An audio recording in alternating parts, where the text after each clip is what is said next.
Hello, hello, hello. How are you all doing today? This is CRP, and this is the weekly webinar number 5. I am psyched. So just as usual, I just want to make sure that you all can hear me. Can you please raise your hand?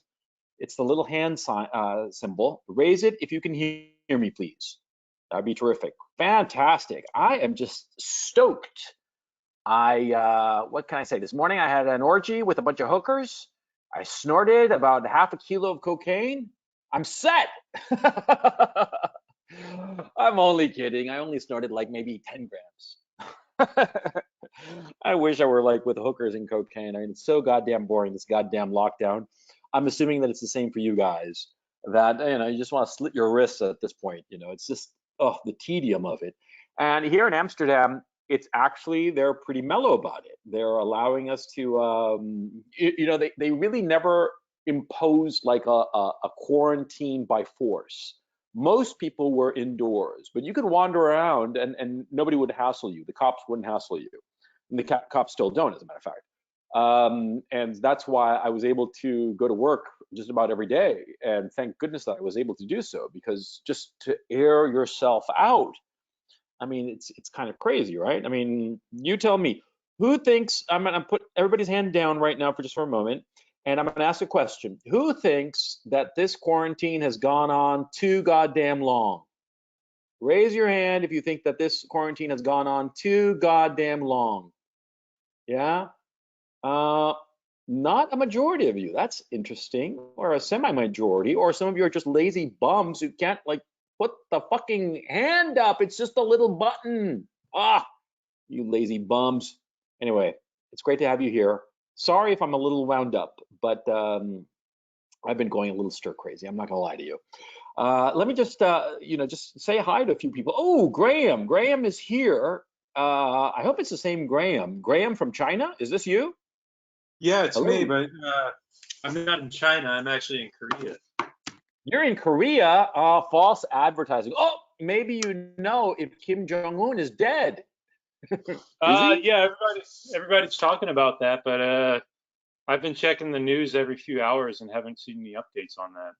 Yeah, yeah, yeah. Anyway, I'll get to you later in the broadcast. I just want to say hi, and yeah, because you had offered to talk about China a little bit, I'd really appreciate that. And so I'm going to draw on your brain power, yeah, and to Okay. to raise my own. That way, I'll seem like really smart. Yeah, but you unfortunately will seem really dumb in comparison, but by being in my company. So sorry for you.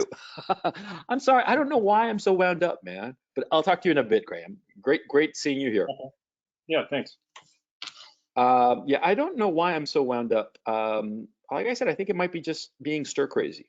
I've been working really hard on different projects that I'm doing, some short term, some medium term, and some long term. I'll get to them in the miscellaneous part of this broadcast. But I have to admit that I'm really sick and tired of this goddamn thing, because for a number of weeks now, it's been increasingly more and more apparent that this lockdown, this whatever you want to call it, is just so much bullshit. And so let me get right to the meat of the broadcast. This is the outline for today's broadcast. Just want to make sure that you can see it all. Let me get a quick show of hands once again. I'm going to put your hands down, and you just show your hands up if you can see it properly. I'd appreciate that real quick. Great, fantastic.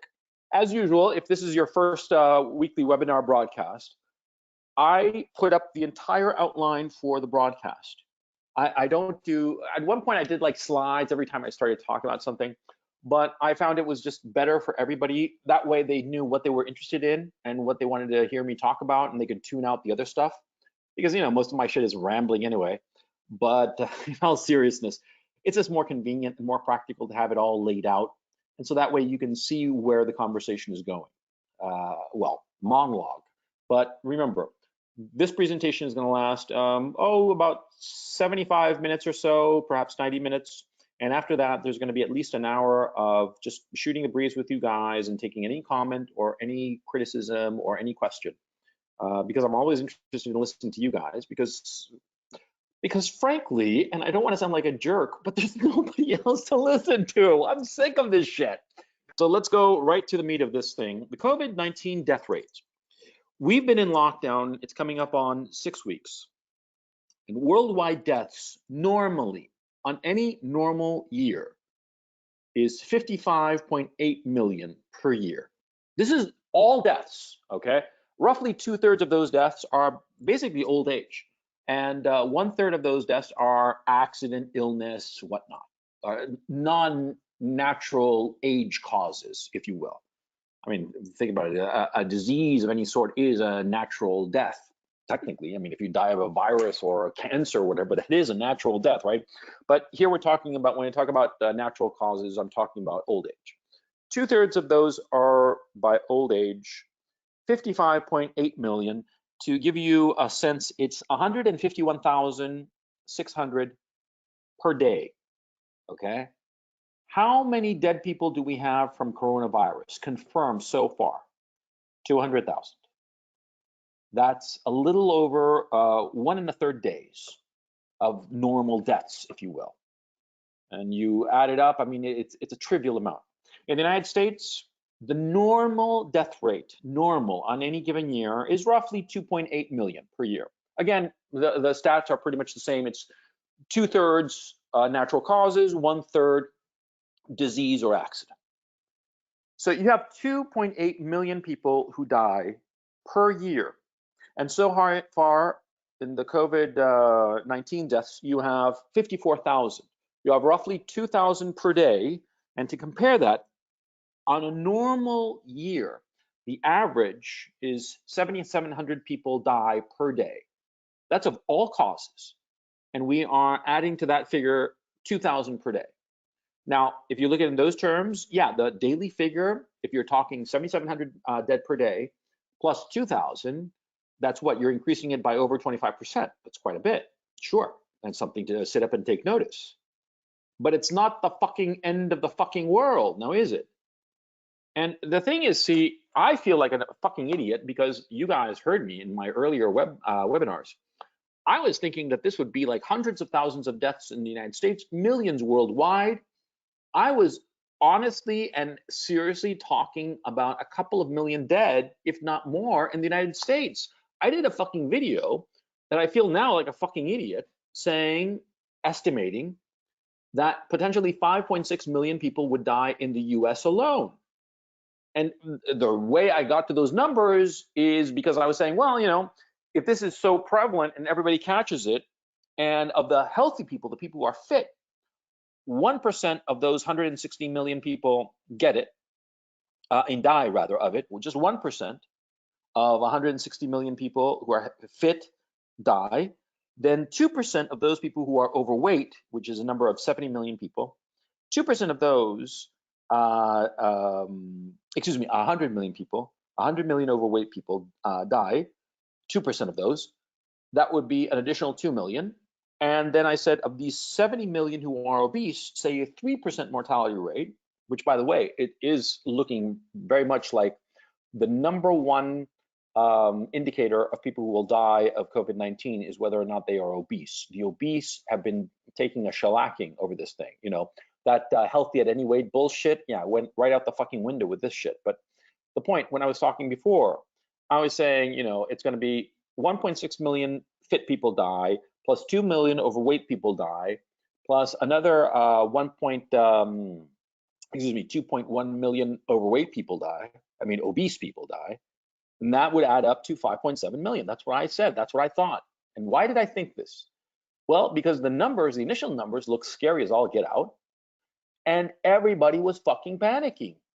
And that's the thing. The leadership, the political leadership, shut everything down. I mean, they crashed the economy over this shit. And my thinking is that nobody in their right mind would crash the economy over this shit. I mean, come on, right? You're not gonna, you know, hit the big red panic button unless there's a big fucking panic going on, you know, something horrible is coming down the pipe. But, well, it turned out that that wasn't the case. It turned out that, you know, coronavirus or COVID-19, whatever you want to call it, well, coronavirus is the general name of all the viruses. It's actually, what is it, SARS-2, something like that, and COVID is the disease. But the point, you get the point. It's not the big bad wolf. It's more like a sheep in wolf's clothing. Yeah. And I feel like a fucking idiot. I think a lot of people feel like fools. And now I'm starting to think, well, why did they panic? What led them to panic so bad? Hmm? Excuse me, I'm drinking some coffee and, Anyway, that's the thing that freaks me out. What led them to hit that big red panic button with such alacrity? That's the word that comes to mind. Alacrity means cheerful enthusiasm. Because it was cheerful enthusiasm. They went and hit that big fucking red button and shut down the entire economy. It's like you're going on a bullet train, right? And somebody yanks the emergency brake, right? Now, everybody goes flying because of the inertia. Everybody just broken bones and a big old mess inside the bullet train. And now we're sort of like starting to dust ourselves off, looking around, and where's the fucking emergency? And don't give me this shit that we were so successful at flattening the curve because of the lockdown that this shit passed us by. Because some tests, some studies that they're doing out in California, it seems that this thing was a lot more prevalent than people realize. And therefore, the mortality rate is much, much lower than anticipated, than advertised. It's not, 3.5% dead, as at one point people were realistically talking about. It seems like a fraction of 1%. Fractional 1% depending on factors, but it doesn't matter. It's a fraction of 1%. And so we crashed the economy and committed untold damage to the US economy, to the global economy, over what? Now, that's the thing. And I want to know who was the bright bulb who decided to press that emergency stop on the bullet train that is the global economy. Because of course, you don't want to be unchristian. You want to look after the people who are weak, who are elderly, who are prone to this, who could die of this. You certainly want to implement measures that would protect these people. I'm not a savage, for crying out loud, but I'm a pragmatist.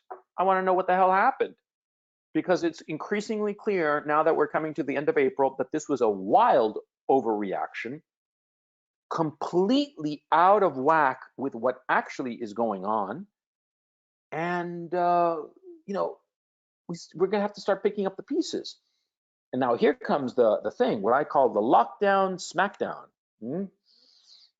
See, there are forces in the political parties in the Western democracies that want this to continue indefinitely, because they think it improves their opportunities at the ballot box.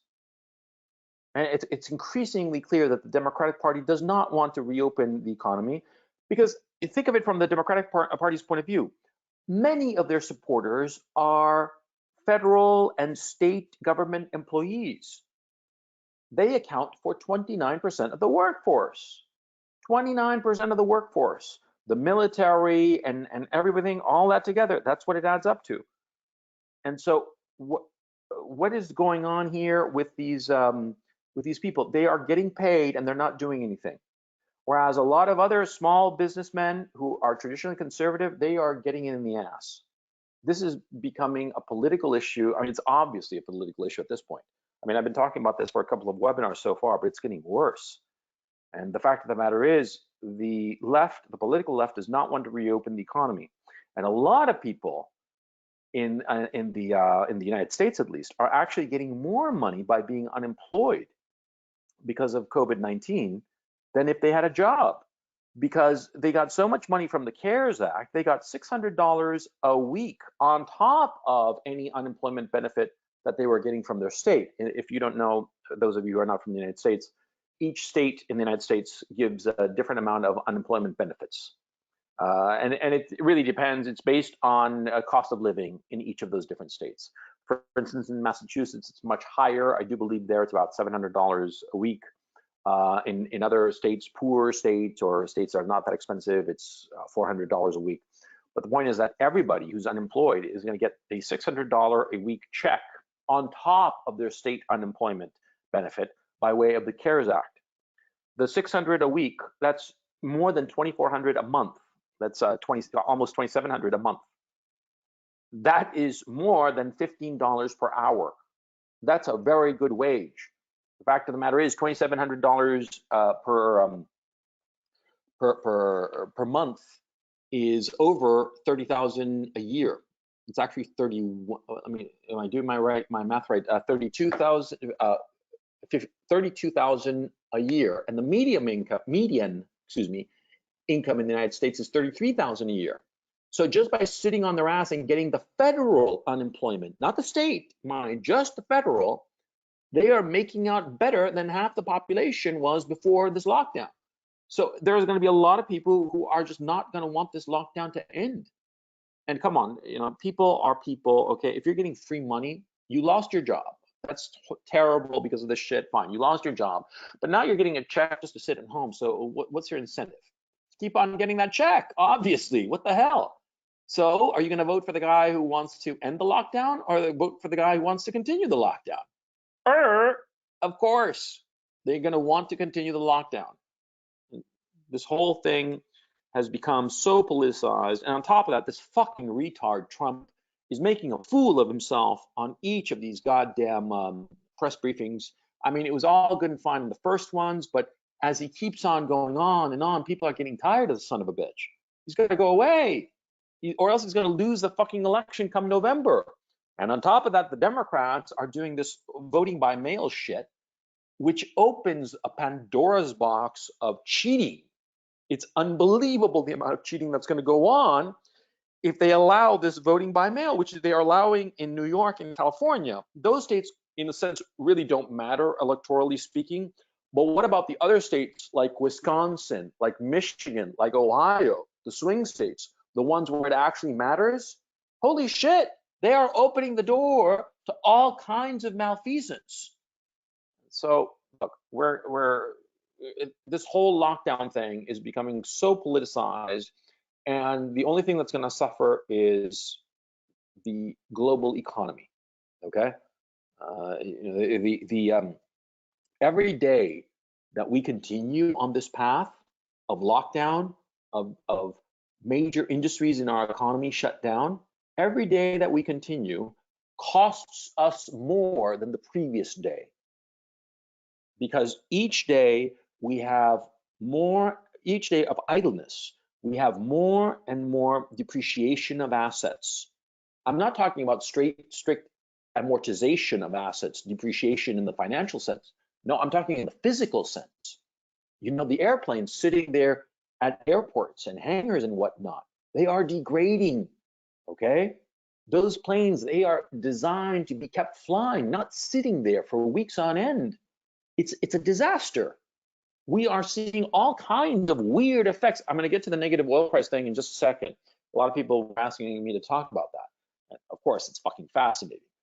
But it's weird, and well, I'll get into it in just a second. But let me just finish my rant here. Every day that continues, it's going to take us a long time to recover that day, more than the previous day, because of the increased and accelerating depreciation of assets. Again, I'm not talking in a financial sense. I am talking depreciation of actual physical degradation of the assets that we have. You guys have seen, a house that you don't take care of it, and a few shingles get blown off over time and whatnot, and the rains come, and then all of a sudden you get wood rot, yeah? And every day it costs more to fix it.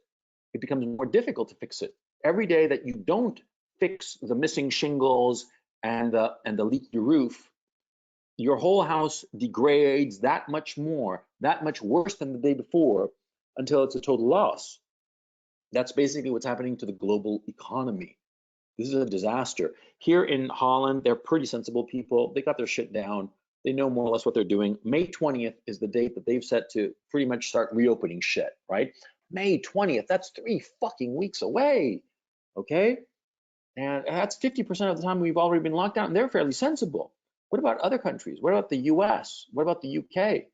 This is going to be a disaster. This is a disaster. And I want to know, and the question that you guys should be asking is, whose bright idea was it to pull that emergency stop lever on the global economy's bullet train? Because we have broken bones galore. And forget about the whole med establishment, because the whole rationale for this shit, so that there would be a clear path for all the hospitals, right? But so many sick people who had cancer, heart problems, whatnot, they can't go to the hospital because the hospitals have all been cleared out for this pandemic that never arrived. And so all those people who have cancers, prostate cancer, breast cancer, preventable cancers, cancers that if you catch them in time, it's pretty easy to treat them and the person has good odds that they'll be okay. But every day that passes and you don't treat them, the odds grow geometrically. What about all those people? And you see the thing that I find fucking infuriating. I don't know about you guys, but I just want to fucking tear my hair out, and I'm fucking balding, yeah? I want to tear my fucking hair out of those fucking TikTok videos of those cocksuckers in hospitals, nurses and doctors and shit, dancing the Macarena or whatever the fuck. Don't these fucking people understand that we crashed our global economy so that they would have a clear path to save all these people and not to be fucking fooling around? I mean, I know they're bored. I know that they've got nothing to do. And the fact that they have nothing to do is telling, of course. But it's just infuriating. It just eats like acid at my guts. I don't know about you. I'll hit you all down with a, let me lower all your hands and raise your hand if it eats at your guts too, like me. Am I the only retard who just gets so fucking pissed off at those fuckers? Oh, thank you. Thank you all. Yeah. Praveen asked, is there going to be a second coronavirus wave? I have no idea. I'm not a competent person to ask. I just go by what the experts tell me. The fact of the matter is that the experts are pushing this whole, oh, there's going to be a second wave of coronavirus shit. I think that they're all embarrassed. I think that they basically feel that they have egg on their face and they're trying to like salvage a little dignity and saying, oh yeah, we really did flatten the curve. Those studies that are coming out of California saying that a lot more people are infected with this shit, a lot more, and that this thing spread so fast everywhere. But the fact is, it was asymptomatic or trivial symptoms for the vast majority of people, and only a very small minority. And poor things, I feel nothing but compassion for them, but only a very, very small minority of people actually got this shit and actually died of it. Few people died of it. Most people seem to have it already. And so all this was for nothing. I think that a lot of this talk about a second wave is just to pacify the populace, sort of like to, oh, we're doing the right thing kind of thing. And so chill out, that kind of thing. Oh, sorry. I had to get that off of my chest, man. I'm so fucking pissed because, look, I don't mind being made to look like a fool. I did some videos where I was convinced like millions of people would fucking die. I don't mind that. I'm glad I was wrong. Fucking hey, I'm glad. But my thinking is the people who should have known better should have been giving us better guidance about this shit. Huh? I mean, you see what I'm saying? It should have been like they were telling us true information. And, of course, the WHO, man, the World Health Organization, they're a bunch of cocksuckers, fags for China. That's what they are. They suck the cock and the asshole of China each and every fucking day. Yeah. And they were complicit in the cover-up. I remember in January, these guys saying, oh, no, it doesn't pass human to human. Oh, no, it's not aerosolized. Oh, no, it's no big deal. It's just the flu, bro. That's what they were talking about. They were sucking up to the Chinese, the faggots. Despicable. And that's not homophobic. It's using the word faggot is just basically pointing out the moral bankruptcy of those fuckers. Anyway, I don't think that at this time, anybody tells me, any expert, quote unquote, tells me that there's going to be a second wave of coronavirus, I'm going to tell them, blow me. Show me evidence first, or else blow me. Because, yeah. Okay, let's move on to something fun. The whole negative oil prices shit. That was fucking funny. Fuck yeah. It was great, and we're going to see it again. We're going to see all kinds of weird shit.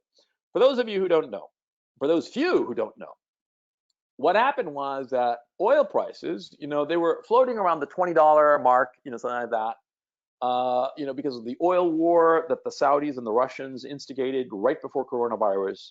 Now, of course, coronavirus, the crash of the economy, no more airlines, no more driving. And so all of a sudden, there's this huge glut of oil. because the oil was pulled out of the ground, right? And you got to keep on pumping. Okay, that shit, again, it's one of those industries that you can't easily just shut it down. You shut it down and it's going to take you many months to reopen the ship, okay? And by the way, notice that if you shut it down, it's going to take you months to reopen. I want you to keep that thought in mind for just a moment. But anyway, what happened was that, see, oil prices were floating around 20 bucks a barrel, roughly, which was historic lows, or not historic lows, but very low for, hadn't been seeing these prices for a long, long time. And then all of a sudden, like a whole bunch of futures contracts in West Texas Intermediate crude oil, they started falling fast. They started falling really fucking fast. All of a sudden, they're clocking in at $5 a barrel, $4, $1 a barrel, $1 a barrel. All of a sudden, it's zero. They are fucking giving it away. And lo and behold, all of a sudden, they start trading negative. Now, what does that mean? It means that the guy who owns the oil will give you the oil and pay you to take it. That's what it means. Fucking cool, huh? Yeah, a lot of people were asking, where do I go? Where do I go to get the oil? Where do I go to like get a barrel of oil and $40? I want to be there. I want to be in that queue, in that line. Where is that? Of course, it's nowhere. Because you see, what was going on is very simple.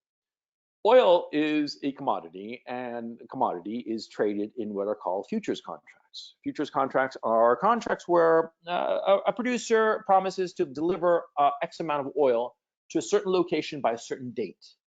Okay? These futures contracts are used in order to stabilize the pricing of oil. A lot of times you want to fix the price of oil, no matter how bad the price of oil, because that way you can financially plan. A lot of times financial uncertainty is worse than paying more, and for reasons that aren't relevant for this conversation, but take my word for it. And so what happens is that futures contracts are sold. These contracts, they promise to deliver the commodity to a certain place. Now, of course, let me give you another example of a futures contract. You can buy stock long, okay? Or sell, doesn't matter, but you can do a futures contract in a stock, and you promise to deliver that stock by a certain date. But of course, a stock is a piece of paper, and it's usually held in custody in some office somewhere, or some bank, or some brokerage house. It doesn't matter. But the point is, just a piece of paper, and it's a relatively small piece of paper. So of course, it's not that brokerage firm where the stock is kept in custody, because that's what it's called. It's kept in custody. It's not that they're going to run out of space, okay? They got a safe that's big enough for as many pieces of paper as possible, okay? It's not a complicated thing. But oil is a physical commodity. Now, these futures contracts, they promise to deliver the oil to Cushing, Oklahoma. Now, why Cushing, Oklahoma? Cushing, Oklahoma is an oil storage facility, and it's a nexus for most of the major pipelines servicing the United States, the continental United States. At any given time, or let me rephrase that, the storage capacity of Cushing, Oklahoma is roughly 15% of U.S. consumption. 15% of the total storage facility in all of the United States. And that includes pipelines, by the way, the actual pipelines. I mean, a lot of oil is stored in the actual pipelines. It's not actively stored because, of course, the pipelines flow, the oil is going along, right? And so, anyway, the point is, Cushing is the place where the futures contracts promise to deliver the oil. Now, of course, because of the glut of oil, because there are no more planes flying and no more cars driving, Cushing is all booked up. And so these traders at these contracts, they own these contracts. They own the fucking oil. And they were going to deliver it to Cushing, and there's no place to deliver it in Cushing. So they had to get rid of this oil. So what did they do? They tried to sell these contracts, and they started lowering the prices of the contracts. And all of a sudden, it went negative, because basically the traders are saying, look, take my oil that I have to deliver in Cushing, that you will have to deliver in Cushing now because you're going to buy the contract, right? And I will pay you $40 so you figure out how to deal with the oil. Now, a lot of people actually took them up on this offer, by the way. And you know who did? The people who could somehow get that oil into other storage facilities, alternate storage facilities, principally oil tankers. Oil tankers, as a matter of fact, they usually rent for about $20,000 a day. You know, I'm talking those big, massive oil tankers, right? They usually rent for about $20,000 a day, but right now they're renting for about $200,000 to $300,000 a day, i.e., 10 to 15%, excuse me, 10 to 15 times the norm, because they're being used as floating oil storage facilities. Okay, this happened back in 2008 when you had a situation called backwardation. Well, I'm not going to get into it because of details, but the point. See, the only way you could have gotten oil and gotten paid 40 bucks is if you somehow had access to storage facilities for that oil. Okay, and of course you probably don't. If you could somehow go to Cushing, Oklahoma, and before the 1st of May, build yourself a storage facility, an oil storage facility of 100,000 barrels, and not only build the fucking thing, but also get all the environmental impact statements and all the necessary regulation, very essential regulation, because, you know, oil is a very hazardous chemical. If you just spill it around, all kinds of shit happens, right? Well, if you jump through all those hoops before the 1st of May and build a giant, you know, oil storage facility of 100,000 barrels, then yes, you could have gotten oil and been paid 40 bucks a barrel for each of those barrels that you took off some dumb trader's hands, right? But okay, see, it was just a fluke. But it's one of the weird effects that's going on in this situation. And that's what's really fascinating, okay? By the way, this is going to happen again. This same situation where oil trades negative, it's going to happen again because there are lots of futures contracts, okay? Yeah, it's like a treadmill. It's just a rolling kind of deal going on, right? And so you're going to have more of these situations and more people all of a sudden starting to sell commodities at absurd prices. You are starting to see food, agricultural, products being tossed away because there's no way to get those agricultural products to market.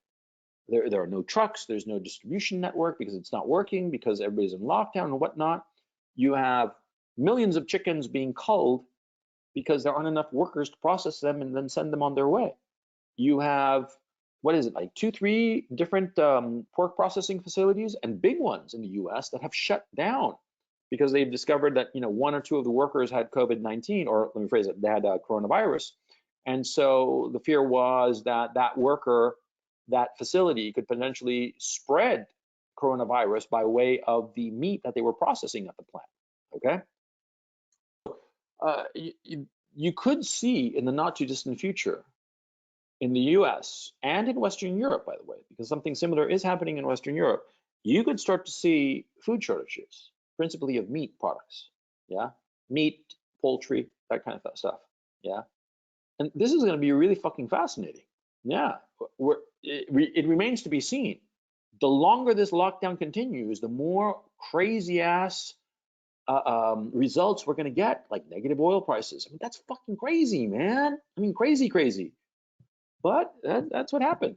Okay, and so you're going to see the negative oil prices again.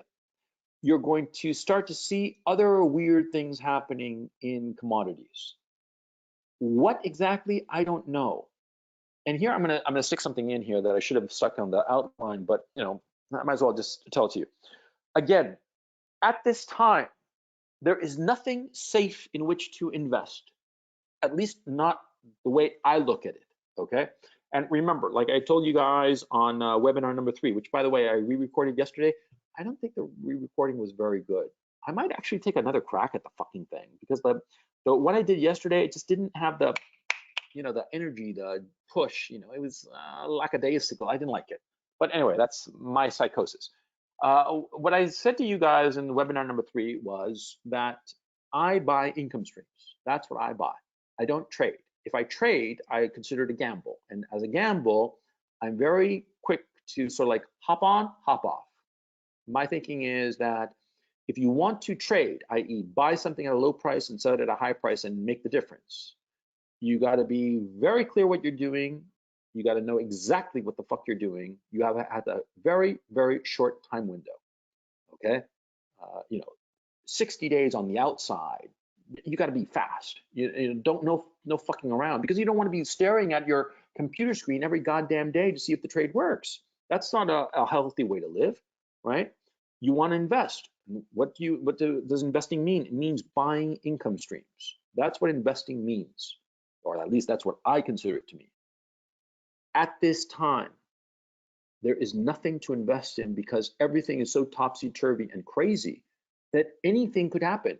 If you were to tell me today that, I don't know, the price of pork bellies is going to go negative, I wouldn't be surprised. If you tell me it's going to go negative in, 2 weeks, I'd be like, sure. At this point, nothing is shocking. As Jane's Addiction said, nothing is shocking. I have no idea what's going to happen. No one knows. This is a key thing that I want you guys to drill into your fucking heads as if it's like the word of God, okay? And the word of God is the following. No one knows shit. That's the word of God.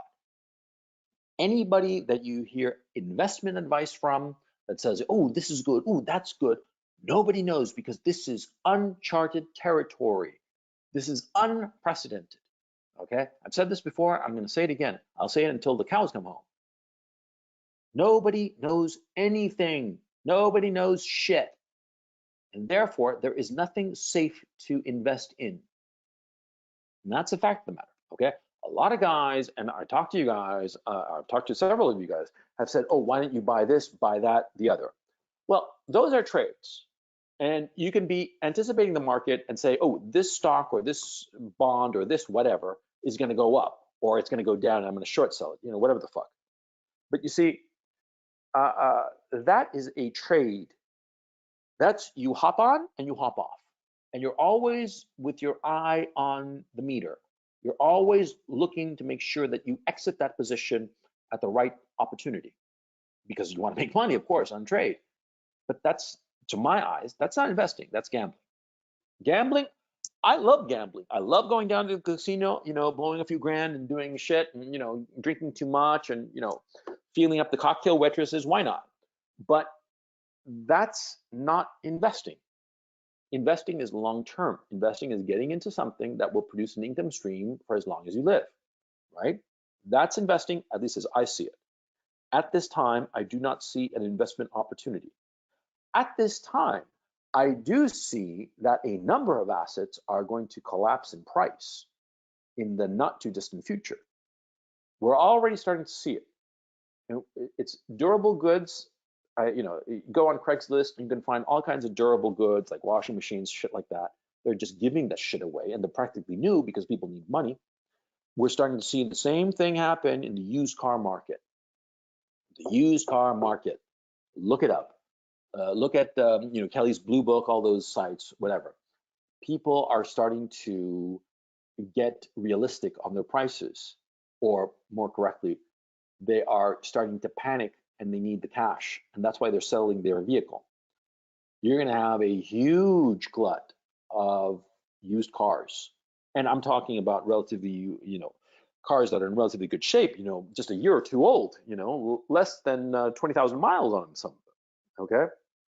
I'm seeing it, where? In motorcycles, because you guys know that I love motorcycles, right? So I pay attention to the prices of motorcycles because, I'm like being like one of these like little bitches, looking at the prices and like, oh, do I get it? Do I not? Do I get it? Do I not?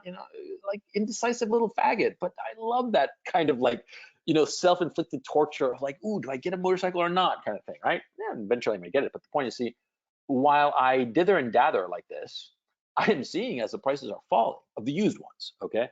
Because I was thinking of getting myself a brand new BMW 1250 Adventure, right? GS Adventure, the big bike, right? The one with like all the cool crap and the heavy as hell. And actually, it's kind of like not very practical to go adventuring because if you tip it over, you ain't picking it up again. That fucker weighs a ton. But I looked at that thing, and here in Europe, it costs the one I want to get costs about 27,000 euros. But I've been looking at the used ones, right? The used 1250s and also the used 1200 Adventures. Where the 1200 was the model right before that stopped production, I don't know, 5, 6 years ago at this point. Anyway, I've been looking at the prices like a hawk, and they're falling.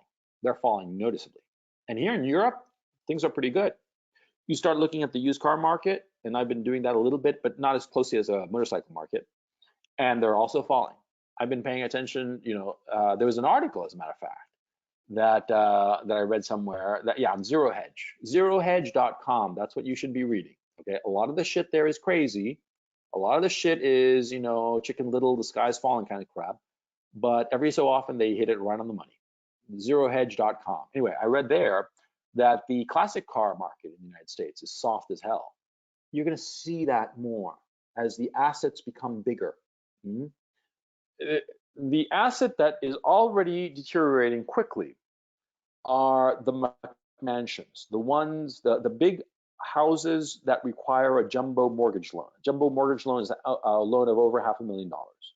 Why is that happening? Well, because banks are not willing to underwrite $500,000 loans anymore because they're scared, because they're not federally guaranteed.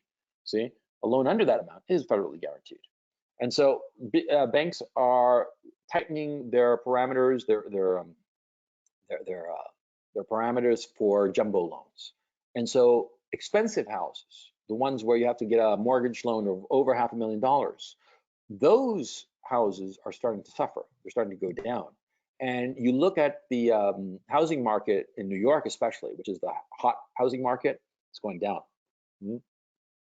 It's going down in the properties in the over $1 million mark, okay, across the board, okay? The New York market is very active, but it's getting soft in terms of price. The longer this goes on, the softer those prices. There's also the issue of commercial real estate, both retail commercial and office space. Those are going to get way softer because people are realizing that, number one, the retail sector is not going to bounce back overnight because it's going to take a long time to gear up again after all these bankruptcies, all these restaurants, all these shops closed out because of no customers and lack of a cash flow, right? And so the retail sector, the commercial office space sector, they're going to get hammered. They're going to get really fucking hammered. And you want to keep an eye on that and wait for it to keep on going down. You don't want to buy into a falling market. You don't want to try to catch a knife. You just want to be patient and wait. You wait until it bottoms out in a year or so.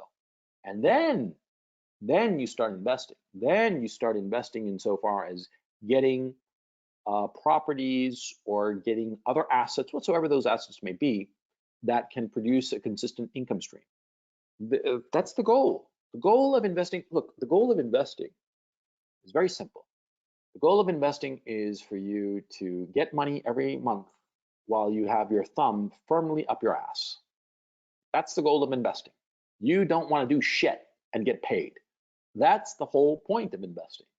So how do you do that? You acquire something that produces an income stream, right? And when do you get that income stream? When it is cheapest. You see? When nobody wants it. When nobody wants it, even though it's a perfectly good asset. I told you guys that story of that guy, that asshole I knew in Chile, who bought those warehouses for a song, and they were like a $30,000 a month income, and he bought it for like a few $100,000, right? I mean, it was the deal of a lifetime. And that fucker, yeah, he bought an income stream because nobody wanted it. Because the company that went broke that owned these warehouses, they had a lot of other sexy shit.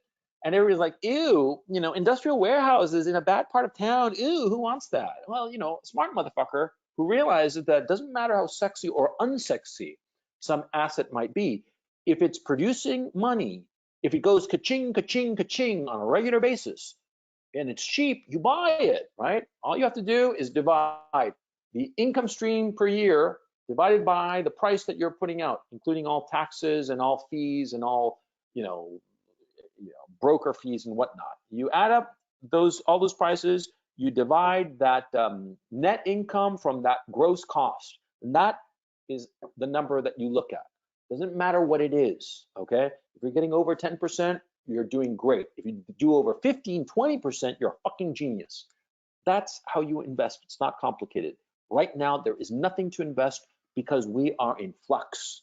We don't know what the fuck is going on. And the thing that I want to talk about now is the Fed buying investment grade bonds. What the ever living fuck? Oh God. Okay. For those of you who don't know, companies issue bonds, right? Bonds are basically IOUs, and they issue them because they need cash for whatever reason, usually very legitimate. A company will issue bonds, say, because they want to build a new factory. And they need to spend $100 million on the factory, but they have a yearly net profit or net income, let's say, of say, just for the sake of argument, $5 million a year. So it would take them 20 years to get the cash together to build a factory, but they need to build a factory now. So what do? They issue bonds. They issue $100 million worth of paper. They put out the paper to investors. And what happens is investors buy them up because this paper, you pay out $100 million to the company, and the company is going to pay you back all that 100 million plus interest along the way. 3%, 10%, whatever the fuck, it doesn't matter. Okay, and so that's how firms finance new factory or capital improvements of whatever sort, or they do other shady shit, but we'll leave that for now. Investment grade bonds, well, there are different kinds of bonds. There's, of course, junk bonds, you've probably heard, and junk bonds are basically bonds that are high risk. They're also called high yield bonds because, of course, the riskier a bond, the more it has to pay out for investors to be willing to buy it, of course, right? And they call junk bonds because sometimes when they're very high risk, there is a likelihood that they'll blow up, i.e. the company will go bankrupt and not make good on its promises, right? And so you want to be very careful about those bonds. Investment grade bonds, on the other hand, are the complete opposite. Investment grade bonds are bonds issued by companies that are blue chip. That is, blue check mark, they are verified, they are, all kinds of goodness, right? Companies like Disney, companies like Apple, like Microsoft, the big boys. And these companies, they might be very successful. Apple, for instance, is extremely successful. It has a whole boatload of cash just sitting there on the sidelines, right? But they still often need to issue bonds for different reasons and perfectly justified reasons. I'm not going to go into the specifics of it, but for instance, you might have a company that issues a bond because if they were to repatriate funds from overseas, they'd have to pay a great deal of tax. And it would actually be cheaper to issue a bond and pay the interest on the bond rather than repatriate funds from some other country and have to pay the higher taxes on it. See, for that reason alone, lots of times for a company like Apple, for instance, it's just more convenient and cheaper and to issue a bond. Yeah, and you say to yourself, well, yeah, they have to pay like, I don't know, 15% taxes versus 8% or 7% coupon on the bond. That's not that much. Yeah, but you're talking hundreds of millions of dollars, okay? And an 8% spread, it doesn't sound like a hell of a lot, but when you're talking about a few $billion, it fucking adds up. So there's legitimate reasons to do this. Investment grade bonds are of companies that are blue chip. Now here's the key problem. See, the Federal Reserve is doing something that they have never done before, ever. And that is they are going to the open market by way of BlackRock, which is a big hedge fund out in New York. And they are buying investment grade bonds. Now, why is this a big disaster? Well, you see, the Fed can manufacture money out of thin air as much as it wants. So it is manufacturing money out of thin air, printing it, however you want to call it, just making it up, and going out there and buying these bonds rather than allowing the bonds to go down in price. Now, what is the rationale for the Fed? Well, the Fed has a very, very good rationale, and it's not insane. It's not that they're in the pockets of these big corporations. It's not that they want to, that's a big cabal or I don't know, they're all like doing demonic ceremonies and whatever the fuck at the Friars Club or wherever these fuckers go. No. The Fed wants to keep bond prices up because it doesn't want these companies to go bankrupt, okay? Because the Fed's thinking is that this is momentary. This whole coronavirus thing will end, and it will end soonish, whensoever that may be. And so they're thinking to themselves, we don't want these companies to go belly up. Because right now, a lot of these blue chip companies are very close to going belly up. They're close to going belly up because they don't have any income. Look at American Airlines, for instance. American Airlines is a perfectly fine, perfectly legitimate airline, but they're not flying any planes. But they still have a lot of costs that they have to cover. They have to cover the airport costs. They have to cover maintenance of planes, this, that, the other. It all adds up, not to mention, retirement funds and shit like that, right? But they have no income because nobody's flying because coronavirus. So what the fuck do they do? What does the Fed do? Does the Fed allow American Airlines to go bankrupt? No, because see, a bankruptcy rather is very, very destructive. If you allow a company to go bankrupt, yeah, a lot of people and sensible people say that if you allow bankruptcy, that's fine, because what happens is the assets are still around. They don't just magically disappear. A company goes bankrupt, and that is the entity that is the company vanishes. And all those assets are sold off to other bidders who will make good use of these assets. The planes will be sold to other airlines and stuff like that. So what's wrong with letting American Airlines go bankrupt? By the way, just to make it clear, I'm just using American Airlines as a hypothetical. I do not pay attention to their particulars. I have no idea how they're doing. So don't take what I'm saying about them in any way as like indicative of reality. Okay, I'm just using it as an example.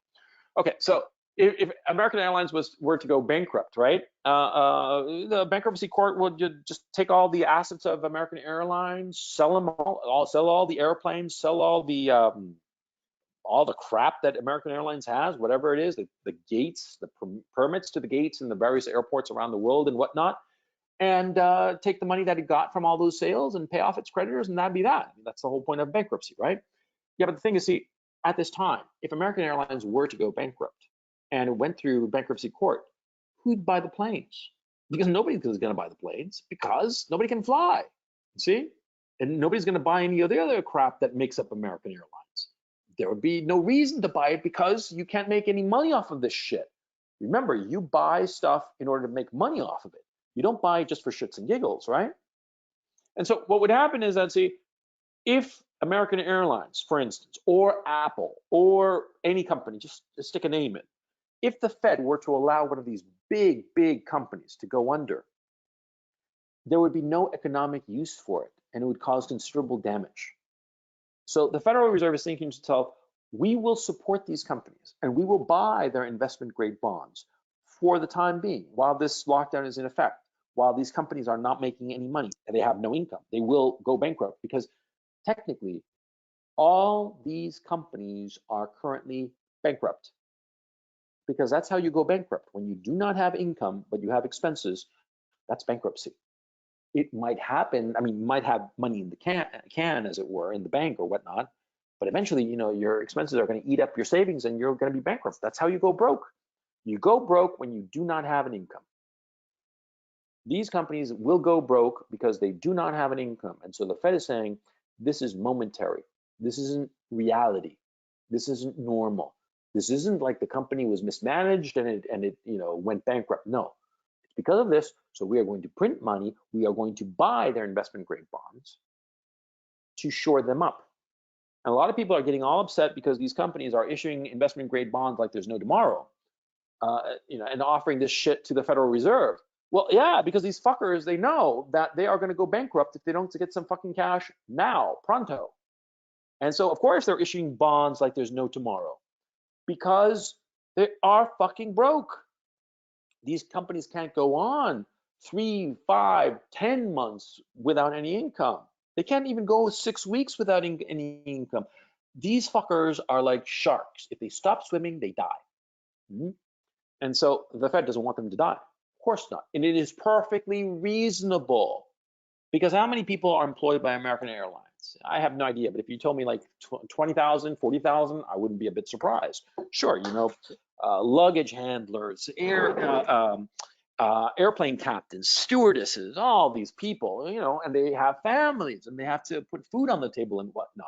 And they'd be out of a job, permanently out of a job, forever out of a job if American Airlines goes belly up, right? So the Fed puts out money through investment grade bonds, buying up all these bonds. Think of it like, okay, imagine this. See, for some reason, they have to take out all of your blood in one go. But if they don't leave anything in there, in your arteries and veins and shit, your whole body's going to collapse and you'll die instantly. Well, you die anywhere in this hypothetical, but run with it. Okay, so instead of like them taking out all your blood, what they do is they take out all of your blood and replace it with artificial plasma, just so that your arteries and veins and capillaries and your heart itself and your lungs are all propped up and they don't collapse on themselves as they would if they drained out all of your blood. You see? You see, actually, now that I think about it, that was a horrible analogy. It seems so good in my head, but well, uh, when the rubber meets the road, that's when you know when things are good or not. But anyway, I hope you get the point. What the Fed is doing from their point of view is perfectly reasonable. The problem is that when you look at it externally, you are propping up companies, some of them, which might deserve to go bankrupt. There's also the issue is, see, when will they pull back on all of this help that they're giving these companies? When will that day end? Yeah, they're propping them up now, but then later, are they going to prop them up some more?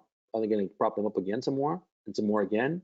And, in 2021, 2022, or, is Apple going to say, hey, Fed, I'm going to issue $100 million worth of bonds, prop me up, man. Come on, be a pal, huh? Is that what's going to happen? Some sort of weird crony capitalism whereby the Federal Reserve props up all these big companies. And of course, these big companies demolish all the little companies that aren't getting this assistance. See what I'm saying? Yeah. I mean, that's basically where we're headed. And this is dangerous fucking territory. Now, in the last depression, what happened? Well, the companies that survived, they got small. That's what they did. They got real fucking small. They just decided, fuck it. We want to survive. So we're going to fire people and make ourselves a lot smaller, a lot leaner so that we can survive this depression. That's what they did. All the companies that survived did this. The companies that did not do this, they died. To give a perfect example, in the automobile industry, GM, Ford, they all shrunk. Duesenberg, which was a big manufacturer at that time, they kept on steady as a rock, and they went broke by the end of the 30s. See? Yeah, because you see the problem here. But there's also another issue that's coming up, and shit, man, I forgot to put it on here, but there is the issue of systemic uncertainty. Okay? The systemic uncertainty is basically that with all the shit that the Fed is doing and stuff like that, nobody knows what the rules are anymore. Nobody knows what the fuck is going to happen. And so in such an environment, no entrepreneur is going to dip his toes in the water. I mean, think about it. You're an entrepreneur. Yeah, you've done some successful businesses. And let's just say, for the sake of argument, that you were real fucking clever or real fucking lucky. And like at the end of 2019, you sold off a latest business venture that you were involved in and you had, 10 million bucks in the bank. Good on you. But you have 10 million bucks in the bank. And now in this whole environment, people say, oh, you should invest, you should start up a new company. And you're thinking, what company? What investment? What the fuck am I going to do? I'm not going to get involved in any business. God knows what the hell would happen. Maybe I get involved in some business and the Fed decides that they're going to prop up the major player in that business. And that major player is going to wipe me out because they'll have this unfair advantage because the Fed is propping them up. You see? A lot of investors, a lot of business people are making the calculation that now is the absolute worst time in the world to start anything. And they're not going to start anything for months, perhaps years, plural, after the end of the lockdown. And this is something you have to understand. You have to understand the mentality of a businessman. I'm not talking about a corporate drone. I'm talking an actual businessman, a guy who lays it out on the line, puts his own capital up to make something happen. You want a period of stability. You don't want fucking uncertainty. You don't want, the rules to suddenly change. And my fear is that that kind of constant rule changing is what's going to start happening during this depression. And it happened before in the 1930s. There was the depression going on, things were shitty, but the Roosevelt administration arrived in January of 33, and they kept on changing the fucking rules because a lot of them were fucking leftists, a lot of them were goddamn socialists, and they would do this, do that, and scared off the entrepreneurial class. Of course it did. because the entrepreneurs didn't know when the fuck there would be new regulations. They didn't know if the Roosevelt administration wanted deflation or inflation. And so they weren't able to anticipate that there was no stability in the regulatory framework, in the governmental framework. And on top of that, the government was growing by leaps and bounds, as is going to start happening now again. Okay. And so a lot of people, at that time in the 30s, they decided, fuck it, I'm not going to start any new business. I'll just sit pat, just wait around, pick up some cheap properties because they're all deflating in value because nobody's got the cash to buy them, right? But I'm not going to start any fucking thing. Yeah, I mean, if I were a businessman who's got like $10 million right now, I would not be thinking about starting a new company and employing people. Fuck no. I'd be thinking of setting myself up with some nice, tasty properties that are going to go way down in price. So I'm going to wait around till, middle to late 2021, maybe early to mid 2022, and then pick those up for a song and yeah, make something out of those properties. Lots of people did that, by the way. Joe Kennedy famously did that. Joe Kennedy, the father of Jack Kennedy. You should study Joe Kennedy's career because he was an incredible investor. But anyway, enough of this shit. Let's move on to China. China. Ching chong ling, China. Oh man, China they're in all kinds of trouble. Okay. Before I get to Graham, because I wanna bring him on. And Graham, I hope you're there. Let me look for Graham. Yeah, let me stalk him first. Ah, there he is. Yeah, I'm gonna get him to give us all the grubby little details of China. China is going through all kinds of problems, right? Nobody's buying their products because everybody's shut down. And that's bad enough for them. They have a PR nightmare going on because they have gone on a PR offensive and they are giving out all this medical gear to all the countries that ask for it and selling it to them and whatnot. And a lot of this gear is bad. It doesn't work or it's fucking used. Like they shipped, I don't know how many goddamn millions of masks that were used. Holy shit. Yeah, and they showed, I saw some video that was disgusting, man. Fucking just repulsive shit. Yeah, and a lot of ventilators that don't work, a lot of these COVID tests that don't work. I mean, people are getting pissed. There's also the non-trivial issue of the fact that there is spying spying via consumer products. Zoom, DJI makes drones. Yeah, Casey Neistat is a big fan of DJI products. Zoom and 5G networks, they all seem to have like backdoors so that the Chinese government can sort of like pop in and check out what people are doing with their own products. Okay, that's really creeping people out. People are starting to like fucking burn 5G towers, which is crazy, right? Anyway, look, I am sort of like not paying attention to China until the West, in particular the United States, starts sticking up for its friend, the Taiwanese. Yeah, they're friends in Taiwan. Yeah, when they start sticking up for the friends in Taiwan, which they haven't in 50 odd years, but when they start doing that, when they start saying that Taiwan is our best buddy, that's when you know that they're gearing up for war. Okay. Now you got to keep this in mind going into the future. I'm talking the next 5 years. Okay. Because see, there is a significant portion of the interagency of the people in the Washington establishment, in the academic establishment, the economists. There is a significant portion of them who believe that a war would get the US out of a depression by increasing demand. The demands of the war would lead to higher demand overall in the economy, a resurgence of entrepreneurship, and therefore more entrepreneurship, more jobs, everything wonderful and nothing hurts. And just like happened in World War II. World War II happened right after the Great Depression, and it sort of like salved the wound of the Great Depression. So a lot of people are thinking that. A lot of people also in the interagency, they want a war because they're arrogant, they're evil fucks. Simple as that. It's not complicated, okay? And they want to go to war because they just view China as a quote unquote existential threat, even though China is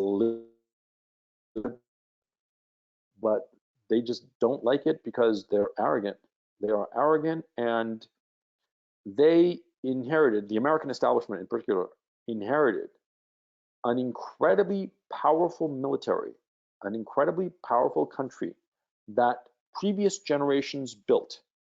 And the generation that is currently in power wants to show off that they're tough. They're tough enough, you know? I mean, they're basically like spoiled rich kids that got daddy's Ferrari. They didn't earn the Ferrari, but they want to show how cool they are and drive that Ferrari around. And of course, what they're going to do with the Ferrari? They're going to fucking crash it. Yeah, these stupid motherfuckers in Washington, especially, and also in Europe. Okay, I mean the Germans and whatnot, and the Brits. They suffer the same malady. All these fuckers, they want to take out that Ferrari. They want to take out the Ferrari that daddies and granddaddies' hard work and sweat and blood got them. They want to take out that Ferrari for a spin and show off how cool they are. They're going to crash it. And when they start talking about Taiwan, about the need to save Taiwan, that's when you know that the decision has been made. When all day it's about Taiwan, Taiwan, Taiwan, that's when you know. Okay? You guys, I don't know how long the Patreon is going to last. I don't know how long, I'll be online, for various reasons. But if I'm not around, okay, and this happens in 3, 4, 5 years, I want you to remember me, please, okay? Because anything can happen to in 3 to 5 years. So maybe I'm not around, maybe I'm dead, who knows? But if you guys are around and they start talking about Taiwan, remember what I am telling you now, okay? Okay, so moving on, and this is interesting. Deadpool asked, "Who do you take advice from?" Just as I now have given you advice. Um, See, Deadpool asked something. Oh, wait. Sorry, I forgot to ask Graham.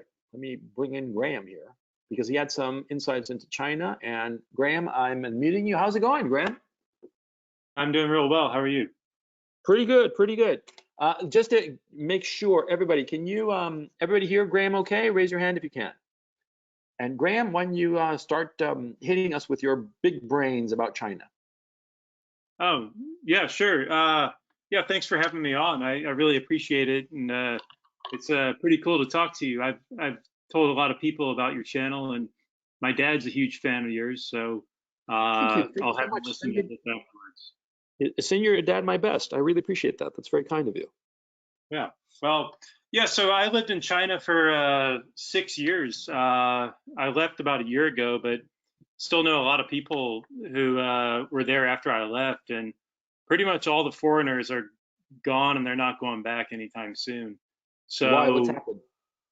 it's just become so totalitarian, and a lot of people left when the coronavirus happened, Hmm. and they're just not going back. But it's just become quite inhospitable to foreigners, and it just seemed just the feeling on the ground is that it's really going in a bad direction. So that's the general consensus. And I know a few people who went back like a few weeks ago before they locked all the foreigners from coming back in. Hmm. And the only people who went back are just weirdos who I knew, and just kind of people who have been there for 20 years who don't really have anything else to go back to. So Yeah. I saw these videos of the Chinese basically not allowing blacks to eat in restaurants and stuff like that. I mean, real like open racism shit. Yeah. And like government racism. Yeah. oh yeah. Was that like a random thing or is that really going on all over the place? It had been like that to some extent for a long time, especially towards blacks. But I do know the few foreigners who I know who lived there told me that they couldn't get into a restaurant because they were just like foreigners can't come in.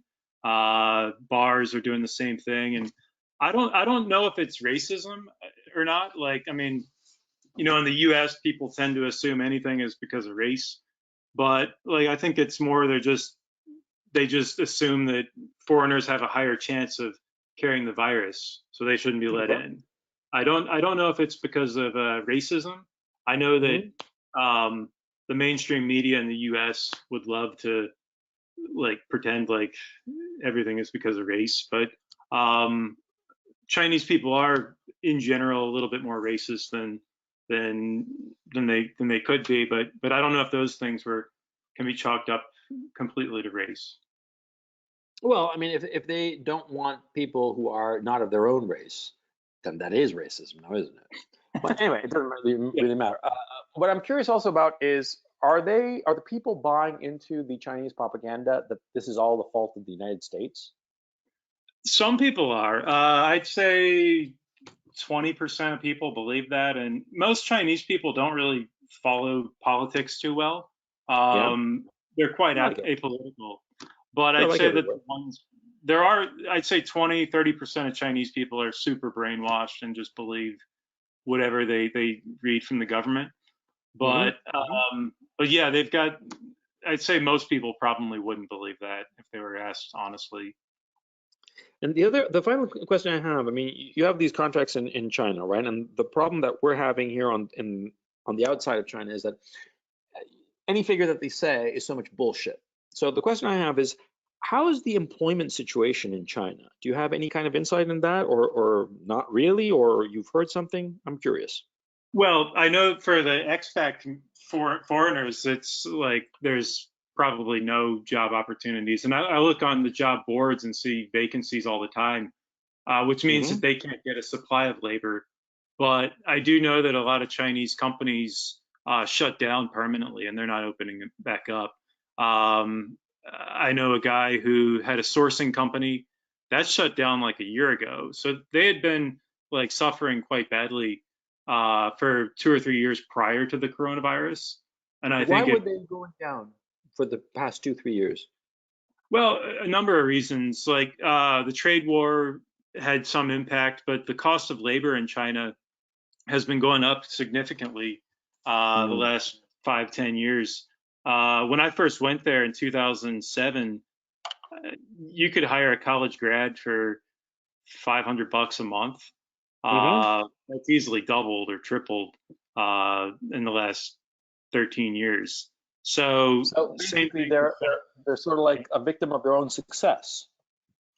right, but they haven't made a transition from being a manufacturing economy to more service, higher margin industries. So that's sort of the trap that they're in, like the middle income trap that people are worried China will be in. So yeah, I would say that the job opportunities are probably not that good, and their economy has to grow at 6, 7% to accommodate all the new graduates and the new people entering the Mm. workforce.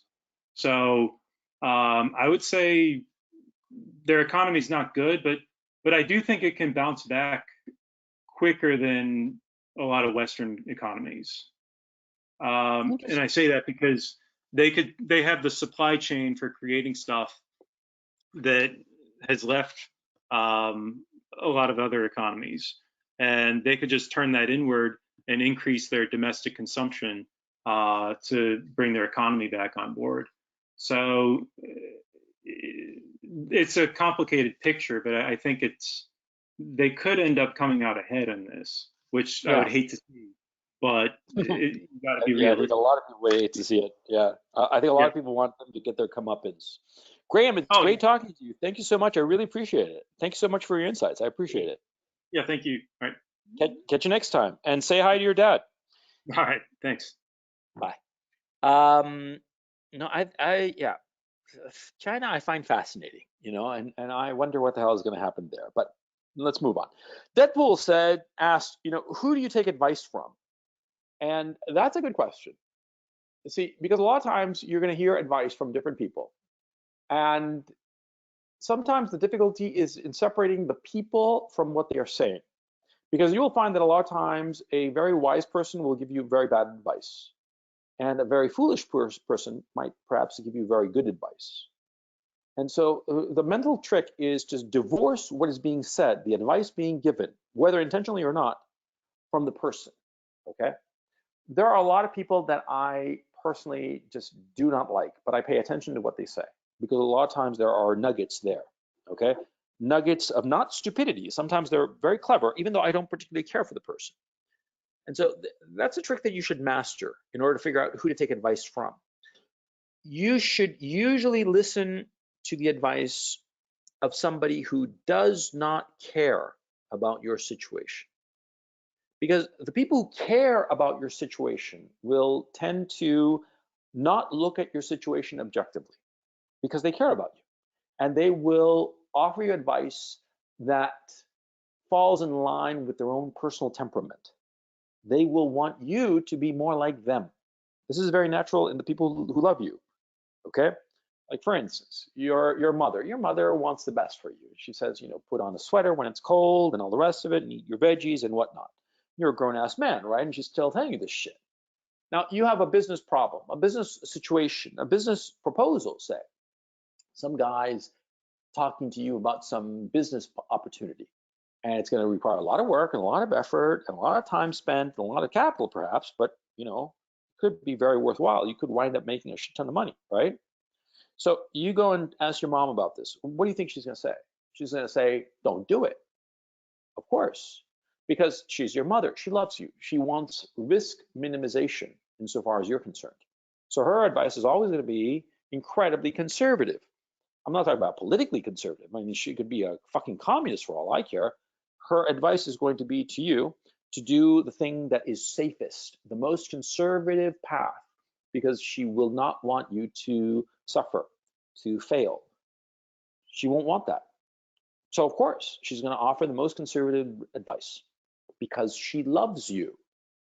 If you were Joe Blow, a nobody, and you ask your mother, the exact same person, she'd probably analyze the situation a lot more coldly and give you better advice. You see? That very clearly explains why the people who love you rarely give you good advice. It's the rare guy. Also, of course, the person who loves you, your parents, your siblings, this or that, there are all kinds of emotions bubbling around, okay? Your siblings, for instance, maybe there's competitiveness or shit like that, or who knows what, and they might not deliberately, not consciously, but they might unconsciously or subconsciously try to give you advice that will torpedo your chances of having a good life.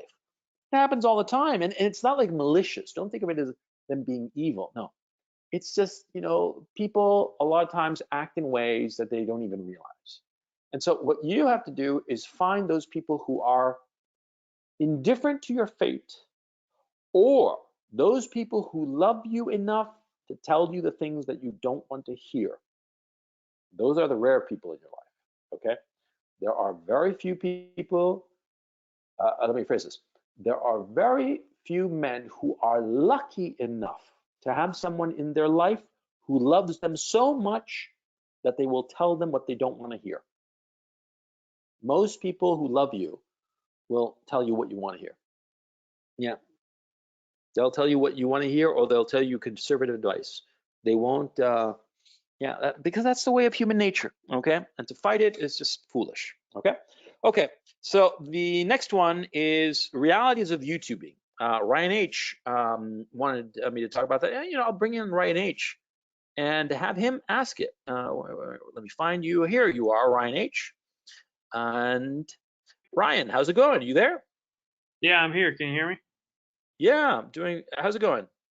I'm good. I'm good. Just relaxed on Sunday. I appreciate the videos. It's interesting to hear what everybody has to think and what you guys had to think. But yeah, I'm just curious about what are the realities of like a YouTuber, and like kind of just curious about the stuff that like YouTubers don't talk about. And I always wonder in the back of my head like what's going on in behind the scenes. And I thought that'd be interesting to hear from your perspective. And Sure, I'm like anything specifically? sure maybe a little bit of like how do you make decisions when you're putting out a video, or like how do you decide what people will like, and like how does the growth of the channel work? I have a little bit of I'll tell you, I have a little bit of ulterior motive because I'm starting one myself. So I was just kind of Mhm. maybe advice for starting one too. So Sure.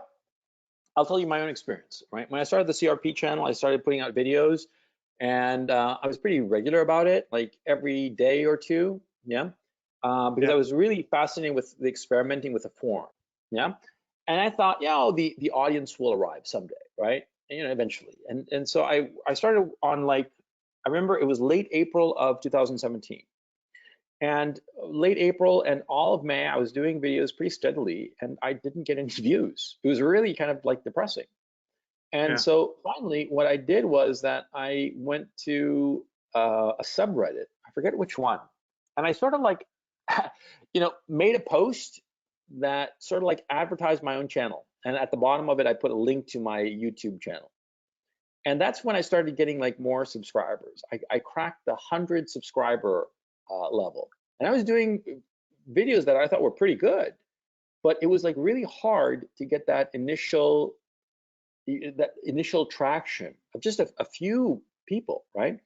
And so it took me from, this was early June of 17 when I did that thing on Reddit, of basically using Reddit to put an audience to my channel, right? Yeah. And between, I think it was April 20th, I want to say something like that, of 2017 to early June, those what was it, almost 8 weeks, it was really rough going. It was kind of demoralizing after a while because I just wasn't getting any views. And then um, June and into July, I got to about 1,000 subscribers in early July. Okay, something like that. And that was like a great milestone, but it happened because, I'd really lit the fuse in Reddit. Okay, and I'm Hmm. not even like a big Redditor. I don't really care about Reddit. I just, for some reason, it's just, I doesn't appeal to me. I like checking it out once in a while, but then I kind of like ignore it. It's not something that I find compulsive like Twitter, for instance. But anyway, um, yeah, early July, I got like 1,000 subs. And then from July of 17 to June of, let me see, and 19? No, June of 2018. Yeah, 2018. June Yeah. of 2018, it was sort of like just trudging along, It was like slow and steady growth. And I did a bunch of videos and I was just consistent. And in early 18, I sort of like slacked off. For some reason, like every year, I sort of like slack off on my videos. It's happening now too. And yeah, in 17 and 19, I think I sort of like slacked off. But anyway, what happened was around June of 18, for no reason, an old video I had that I put up in September of 17 just caught fire. It just Interesting. went viral. It was the one called "Never Dated a Girl Over the Age of 25."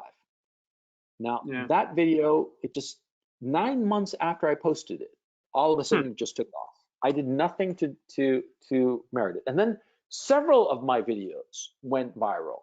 There was one called "Damaged Girl," and the other was like "Never Date a Single Mother," and it was basically relationship videos. And I was fine with that. And relationship videos, how to handle women kind of videos, right? Yeah. And several of them went viral during that summer of 18, and then they stopped going viral. And that was really interesting because like I had like 3 consecutive big spikes of subscribers and views during June and July and into August of 18. And it was really noticeable, right? And then these spikes stopped. Like somebody had said, okay, we're not going to let this guy have a viral video again. Hmm. But my views were consistently good. I kept on growing and I blew past 100,000. I had reached like something like 16, 17,000 subscribers by June of 18. That's, notice, almost a year after I'd hit 1,000, I got to about 17, 18,000 in 2018, right? And Yeah. then blew past 100,000, just kept on chugging along. And of course, with the rise in viewership and the rise of subscribers, it gives you an enormous boost to your motivation, right? Hmm. So all of 19, I was as steady as a rock, just delivering videos, no problem. At the same time, I thought to myself, well, I'll do this Patreon serious, okay? And like doing one video a week. And because before that, I had the Patreon, but I just set it up. I just set it up and figured, oh, just give me money. That's basically what it was. I wasn't Yeah, really giving any kind of service in return. And so sure. I had like, 10 Patreon subscribers or whatever. And then in October of 18, I thought to myself, I'm going to do Patreon, but serious. And so how would I do that serious to make it something that would be actually worthwhile? And I actually had like a bunch of different tiers before, and I decided to eliminate all tiers and have just one tier, $5 for one extra video a week. I thought that this is, um, reasonable. It's a reasonable thing. It's basically $1 a video. Uh, and of course, I was very strict about the videos that are on Patreon would appear nowhere else. And I also used Patreon as the place to put videos that had been banned elsewhere, Right. and like principally YouTube. And so I was very strict about that. And I've always been very, very strict about that. Never put out a video on Patreon and then later If you guys want to learn, put it. What? Sorry about that. Sorry about that. Oh, Keep going. that's all right. Yeah, and so I was very strict about that because I thought it would be really unfair. Okay, and also piss off my audience, my Patreon audience. So why would I do Right. that? Why would I, say, oh, give me money for something exclusive? Oh, now everybody else gets to see it. That's fucking unfair, right? Sure. And it gave me paradoxically the freedom to do stuff that I couldn't do on YouTube, to say whatever the fuck I wanted, no consequences. Yeah, and Because that's what people also, want to hear the, too. yeah, the videos that I put on Patreon, I upload them on a separate channel, a dedicated channel that has all the videos are unlisted. And so you can't find anything. If you subscribe to this channel where those videos appear, you're not going to see anything ever because it's Right. just, there's nothing there. It's just a host Patreon videos. And because of that, the YouTube algorithms don't pay attention to them. They just ignore them because they're unlisted. Who cares? You know, nobody's going to see them except the people who the uploader wants specifically to see. You see what I mean? And so that way, I can easily control who sees my videos. I think in one case, one of the Chans got like a video address and they posted it because all of a sudden that video had like a spike. And what I did was I just simply removed it and re-uploaded it and swapped out the URL, and that was that. It was gone forever. But that was just like the one time, and that was a while ago. That was like in late 2018. But anyway, I kept on being very steady about the Patreon, and kept on being very steady about my upload schedule on my regular channel until I remember very clearly in August of 19, I had a video and it blew up. I forget what it was about. It was about like guys and girls again, and women, and relationships with women. Those are the ones that ring the dinner bell insofar as my audience is concerned. And that's perfectly fine. Because what happens is that there's a certain kind of video that the people who subscribe to my channel really love watching. And a few of those different guys will check out my other videos and see that there's other shit that I talk about. That's not just Yeah. girls. It's other stuff that is much more important, as a matter of fact. Yeah. And they gravitate to that content. A lot of them gravitate to Patreon, so it's perfectly fine. And I don't have a problem doing those, dinner bell videos because it's what the audience wants to see, and you are entertaining them. I don't mind because it's fun. It's fun, and I'm not gonna lie, it became quite lucrative, which is really surprising. But it was extremely lucrative um, through the ads, Mm. and it wasn't something that I had anticipated. The fact of the matter is, it actually made my life a little bit difficult insofar as my tax situation is concerned. But that's my problem. But what was interesting to me was that for the first 15 months, since April of 17 through June, July, July of 18, I must have made $600 less on ads. I just chump change, and Yeah. and I wasn't looking to make money because at that Right. time I decided to get into the whole video thing because I'd exited a business that had sucked a lot of my energy out, and it was a very complicated deal, and I was just a little bit fried, and I wanted to do something that was completely um, non-critical. Non-critical in the sense of like, I don't need to do this. It's just for fun, a hobby, something that I'm never going to make any money off of it. It's just, it's just for fun, which I think was a very healthy attitude. And what happened also was I monetized my videos because I realized that videos that were monetized would be shown around. That was the motivation. Because YouTube, and quite sensibly, they don't show videos, they don't recommend videos unless they're making money off of them. Why would Right. they? Because people's attention is limited. So they're not going to offer up videos that have no ads or are demonetized. They're only going to show videos that have ads because YouTube makes money off the ads. And so I monetized my channel, not thinking, ooh, I'm going to make so much money. I monetized my channel because, like, ooh, YouTube will show my shit to people who might be interested, which happened. But it took 15 fucking months. That was the surprising thing.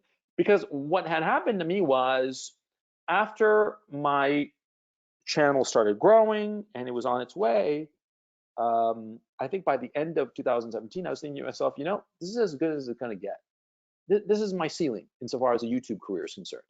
I'm going to have 8,000. I remember I had like 8,000 subs or something like that. No, sorry, later. It was right around the time I crossed the 10,000 mark, which was near the end of the year, like November of 18. And I crossed that 10,000 mark. I had like a big live stream with a bunch of people. And I thought, this is as good as it's going to get. I'm never going to get big because my channel, my content, it just doesn't appeal to that many people. That's that. I mean, that's what Yeah. I genuinely thought, okay, around November of 17. So what was that? I'd started in April, May, June, July, August, September, October, November, 7 months. After 7 months of doing it consistently as like a serious hobby, I thought this is as good as it's going to get. And that's when I started like saying, I'm going to like let it sort of like cycle down, you know? Some of the other people that I was friends with, Braving Ruin, he was also in that same kind of thing. Braving Ruin eventually left YouTube altogether, the internet altogether, because he got married, he got a good job, he doesn't need the shit, the hassle of YouTube, right? And he Hmm. was cycling down, and we would talk about it and like saying, yeah, it might just like fade away, because I didn't want to do like a big like, ooh, I'm leaving kind of thing. It was more like I'm gonna like slowly fade away. And so like April of 18, it was sort of like winding down, and then in June of 18, it fucking took off. And I Yeah. did nothing to make that happen. But what? You said that's when I found you about that time. Yeah, I did absolutely nothing to light that fire, light that fuse. Nothing whatsoever. I all of a sudden I remember very clearly. I checked my phone and I casually looked at my stats and I'm like, whoa, what the fuck? Something happened, and it just like ballooned. It was like a lot of views. Okay. And yeah, the algorithm finally showed my content to people that really liked it. And what happened was that the algorithm kept on serving videos that I'd put out before to people who really liked it. And that's how I got, viral video number one, viral video number two, viral video number three, and then it stopped. I never had another viral video. And it was because somebody pulled a switch. And in August of 19, I put out this video. It was doing really well. It was like blazing to 100,000 views. It was going to keep on going. And all of a sudden, I saw how the views just were yanked shut. That Yeah. just like somebody had stepped on the curve of views and just like pulled it down like deliberately. And after that, no video of mine was shown that much. None came close to 100,000 views again. And in August of 19, I knew my days are numbered. And come December of 19, my channel got demonetized, and automatically the views just dropped by half easily. And yeah, and so like I set up the Gonzalo Lira channel thinking, oh, I'll just like start a new channel and monetize that. And, but then I just wasn't really motivated. It just wasn't like, it was sort of like doing the same shit again, you know? And I was like, oh, I don't know. And so on like the Gonzalo Lira channel, I experimented with talking about publishing, which is something I actually know about a lot about, and talking about filmmaking. And those videos didn't click that much with an audience. And I thought to myself, well, what am I going to do now? And to tell you the truth, what I'm thinking of doing right now, and I'll tell you right now, is I'm thinking of like revamping the CRP channel, and doing the content that people like to see on the CRP channel, and wind down the Gonzalo Lira channel, and keep on doing the CRP channel, recognizing that I'm not going to make any money off of it, but realizing that I can offer people Patreon by way of the CRP channel, and also offer people something I'm very interested in, which is during this time, I've been writing quite a bit, some nonfiction shit. And so I have a book that I owe people, which is Wilshire Boulevard, and I'll be delivering that. But I'm kind of like doing a separate project, which is really kind of cool. And I've been working on it, especially during this whole lockdown period. And so I'm thinking that I'm going to continue with the CRP channel, just to sort of like keep my toe in the water. And once I'm ready, I'm just going to do a big push insofar as a separate project that I don't want to really talk about it now, Oh, but I it's was just something gonna that say, gonna ask you. now near and dear to me. But I think it's pretty cool. And when it happens, you'll know because I'll be banging the drum on it all the time. Sure. Okay, and you'll be annoyed by it. But I mean, that's how much I'm going to be banging the drum about it. But wait until like what is it now? We're almost at May. If things go well, and I see no reason that they shouldn't, by like early June, yeah, you'll be hearing me, and I'll be just annoying the ever living shit out of all you guys. So yeah, so Awesome. yeah, Well, things are going, yeah. But anyway, to go back to your thing, um, to build an audience, you have to find an outside way to get people to know about your content. Okay, and yeah, you have to be really clear about what kind of content you're doing. Now, when I started Coach Red Pill, it is an idiotic moniker. I knew that when I thought it up at the time. At the time, I thought it was cringe. But I was very interested in keeping Coach Red Pill because it satisfied my aim, which was I wanted to be a guy who would coach younger guys about reality, about how things really are, the red pill, okay? Not how you would want them to be, but how they actually are. And the idea of it being a coach, right, came from some stupid joke I heard once. Some girl asked a guy, "Are you a player?" And the guy said, "No, I'm a coach," which it was a stupid joke, but I thought it was very good in the sense of like, yeah, that's what I want to position myself at. I don't want to be position myself as some player, because I'm not. I'm a middle-aged dude. I mean, it's kind of absurd for me to go around saying, "Hey, look at me, I'm a player." No, I'm not. I'm an old man, but I know shit precisely because I'm an old guy and I've been around. The best coaches are a lot of times, the second string players, but who kept their eyes open, who looked at things and saw things and thought about them.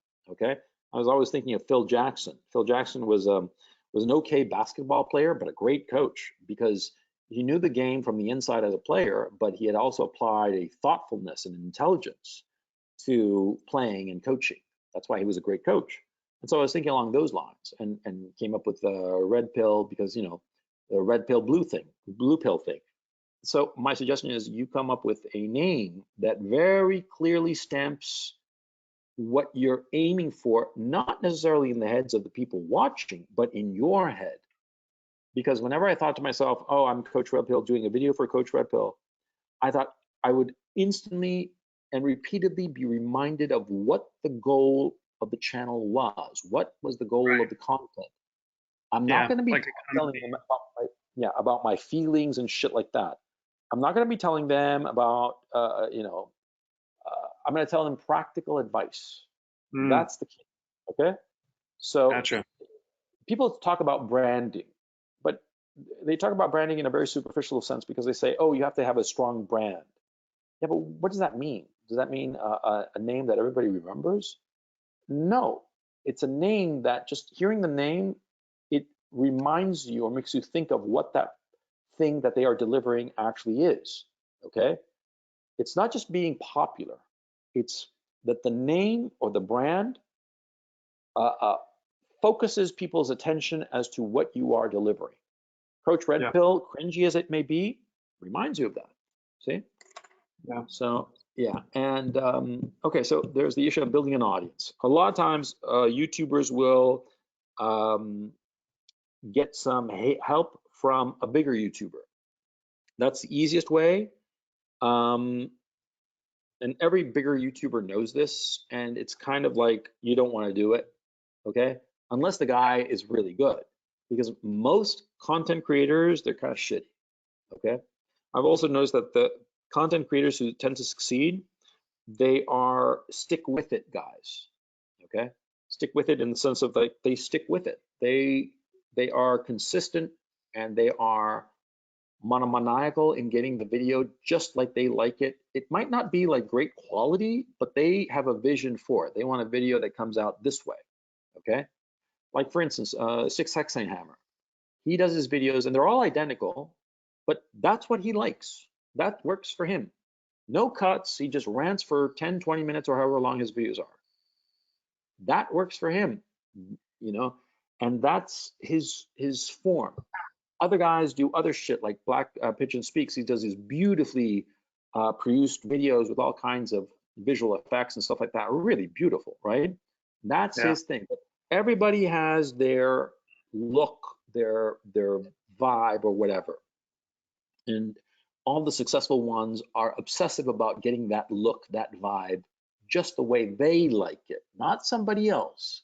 They don't try to copy somebody else. They just do the shit that they like, you know? Um, yeah, and a lot of times, you know, when you try to copy somebody else, you're gonna fall flat on your face. Just do the shit that works for you. I tried to copy Casey Neistat, and I couldn't, you know, because I just got too embarrassed by shooting shit in public. I felt like a fool, like a fraud, you know. Yeah. So eventually, I just settled on this, the whole thing of doing it in studio, multi-cameras in studio, right? And the multi-camera thing happened by accident because I was looking at my editing software and it had this shit that said multi-camera. I was like, what the fuck is that all about?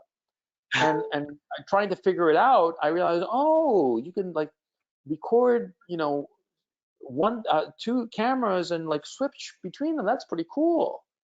And Yeah. the original idea was, see, I had recorded the same video twice, and I was thinking, well, maybe I could sort of like mix the two somehow, edit them.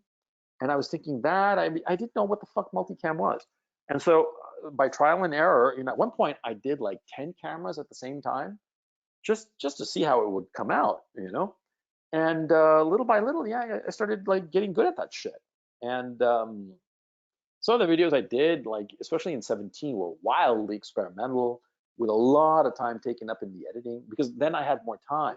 That whole year I wasn't doing shit. But in like 2018 and especially 2019, when I got involved in this whole bond syndicate thing, man, I didn't have any time at all. And so, but it was actually helpful for me because what happened was that I I had my the way I did my videos, I had that down, right? My style. And so what happened was that I was spending time in Amsterdam working on this project, on this bond syndicate, which I exited just, and it's the reason I'm stuck in Amsterdam because I had to come here and do a signing, and because I was the only one who had the powers of attorney for some partners in Chile, I came out here to sign, and when I got here, the day after, my flight got canceled, and the day after that, they closed up Ukraine, and so I'm stuck here. So anyway, what happened was during 18 and early 19, I was like, Jesus Christ, I was real fucking busy with this bond deal. Mm. Basically, with some partners, um, we did a swap with some. Uh, I can't go into it in detail, but basically it involved some distressed bonds that we made a bet that we thought that it was going to be a very, very good bet, and it was exceptionally good because this collapse, just made us. We made out like gangbusters. But anyway, I was involved in the project in terms of client management. And so anyway, because of that, I didn't have that much time, but I got into a point in my videos that I was very good and very efficient at. When I was in Ukraine, I'd record, you know, several videos in one day and then spend the next few weeks editing those videos. Usually what I do is, I have some notes and I talk usually about twice as long as each video is. And there's a lot of material that I cut and people don't know it because I've gotten to the point with my cutting that people don't see it. They're all invisible, okay? And that's something that you learn with just practice, just, working at it. But anyway, yeah, that's basically my history with YouTube, and I really enjoy it. I find it a very, very satisfying hobby. And Yeah. what I like the most is, to tell you the truth, interacting with people, the people I've met, the big YouTubers or audience members such as yourself. It's just a lot of fun. You meet people that you'd never normally talk to, Yeah. and yeah. So do you think like the golden day, like for a PG channel and non-controversial type channels, do you think the golden days are gone for those type of things, or do you think there's still opportunity on YouTube? Oh, there's still opportunity. There are a number of YouTubers that I've followed that do PG content, woodworkers basically. Yeah. There's a guy who has a channel called the Samson Boat Company that I'm a big supporter of his. He does totally PG content. He's rebuilding this wooden boat, and he puts out a video every 2 weeks. Usually about 20 minutes, and it shows like the progress that he's made on his build. And he's been going at this for like 2 years now or something like that. He's got another couple of years at least ahead of him before he's done. Anyway, he's got like 500,000 subs at this point. He's probably making very good money because Hmm. it's PG content. It's dependable. It's fairly well produced, and I think that that's the key issue. If you have consistent schedule and fairly well produced videos that are entertaining, you cut out all the boring bits and get to the entertaining bits, you'll do Hmm. very well. Okay, you'll do extremely well. But it's hard. It's always been hard. Okay, it's all look, anything interesting, any achievement is by definition hard. Okay, Yeah. if everybody could do it, everybody would do it. Okay, Yep. so you got to think of it in those terms. Uh, Getting a big YouTube channel or whatnot, yeah, it's hard. And insofar as controversial topics are concerned, yeah, they step on your shoulder. They really fuck you over. They demonetize you, they censor you. Like Susan Wojcicki is now saying that anybody who says anything different from the WHO is going to get censored off of YouTube, even though the WHO back in the day was saying that COVID could not be transmitted person to person, which is we know not to be the case, right? But it's all this bullshit that's going on YouTube because YouTube wants to be Netflix, Yeah. and it's stupid because Netflix is so different from YouTube. YouTube should be playing to its strengths, but no, they don't play to their strengths. They don't lift up the homegrown creator. Sometimes they astroturf creators. Remember this black girl who was in a van, who was driving around all over the place. All of a sudden, she had like 1 million subscribers. She was an actress. It was totally made up. It was Well, not organic, which is whoa. stupid. Yeah, yeah, and yeah, that kind of shit happens all the time. YouTube is just dumb because what happens is that Susan Wojcicki did not build YouTube. She actually was the head of a video sharing platform that Google had before they bought YouTube. And that previous video sharing platform, I forgot the name of it, it failed. And they went out and bought YouTube and then put Susan in charge of YouTube. And Susan, who is a fairly smart individual, realized that she had to just get out of the fucking way of this YouTube that was growing by leaps and bounds. But finally, when the growth curve started flattening out because it sort of like reached apogee, then she started fucking around with it. And every time she fucks around with it, things go south. She's an idiot because the second a viable alternative to YouTube pops up, PewDiePie and a whole bunch of other big YouTubers, including myself, we will all leave this platform forever, and it will be an empty husk. It'll be exactly what happened to Vine. Hmm. Vine treated its creators like shit, and then one day the creator said, fuck you, and they left, and Vine disappeared within 6 months. It was just gone, you know? Yeah. Look, I've been going on and on about this shit. I hope I've given you some guidance about it, and I hope it helps you out. Yeah. Thanks. I appreciate it. No problem, Ryan. Great talking to you. Yeah. Well, Hopefully get to see your family here soon, and try not to go crazy like the rest of us sitting inside. So Yeah, take it easy, man. And finally, there was this question from Michael. I don't know if he's here. Let me go check to see if Michael is here. Okay, I don't know if it was Michael S. or Michael Motes. So I'll ask you guys, Michael S. or Michael Motes? Which one was the one that said the non-material investments? Michael S. Okay, go ahead. Michael, you there? Hello. Hey, Coach, I'm here. Can you hear me? Hey, how's it going? Doing fine. How about you? Pretty good, pretty good. So tell me about this non-material investments thing that you were questioning. Right. So basically, how I got into this is I'm German, Yep. and currently in Germany there is kind of a discussion going on, which was initiated by a left-wing party, which essentially talks about taking a certain percentage of their people's wealth, of the German people. So basically, a practical example would be the worth of all your assets accumulates to about, let's say, $1 million or €1 million in this case, and the government will force you to pay a certain percentage, let's say 10%, either in one lump sum or over a certain period of time. And so basically everything that is somehow tangible for the government, let's say real estate or basically everything that you do with the bank, let's say shares or your checking account, is tangible for the government and can potentially be taken away from you if you don't pay up. So, yeah. So you're talking about. Go ahead. Yeah, and my question would be: are there some investments that one could make to basically improve,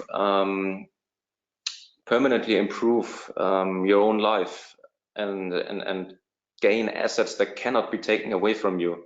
For example, by taking on some sort of education or buying some books. Yeah. Sorry? Okay, well, yeah, you talked about LASIK surgery, for instance. They can't take out your eyeballs, right? Yeah, for example. Okay, so I see your point. You're saying basically the government wants to fuck me over and take 10% of everything I have, or they're proposing that at least.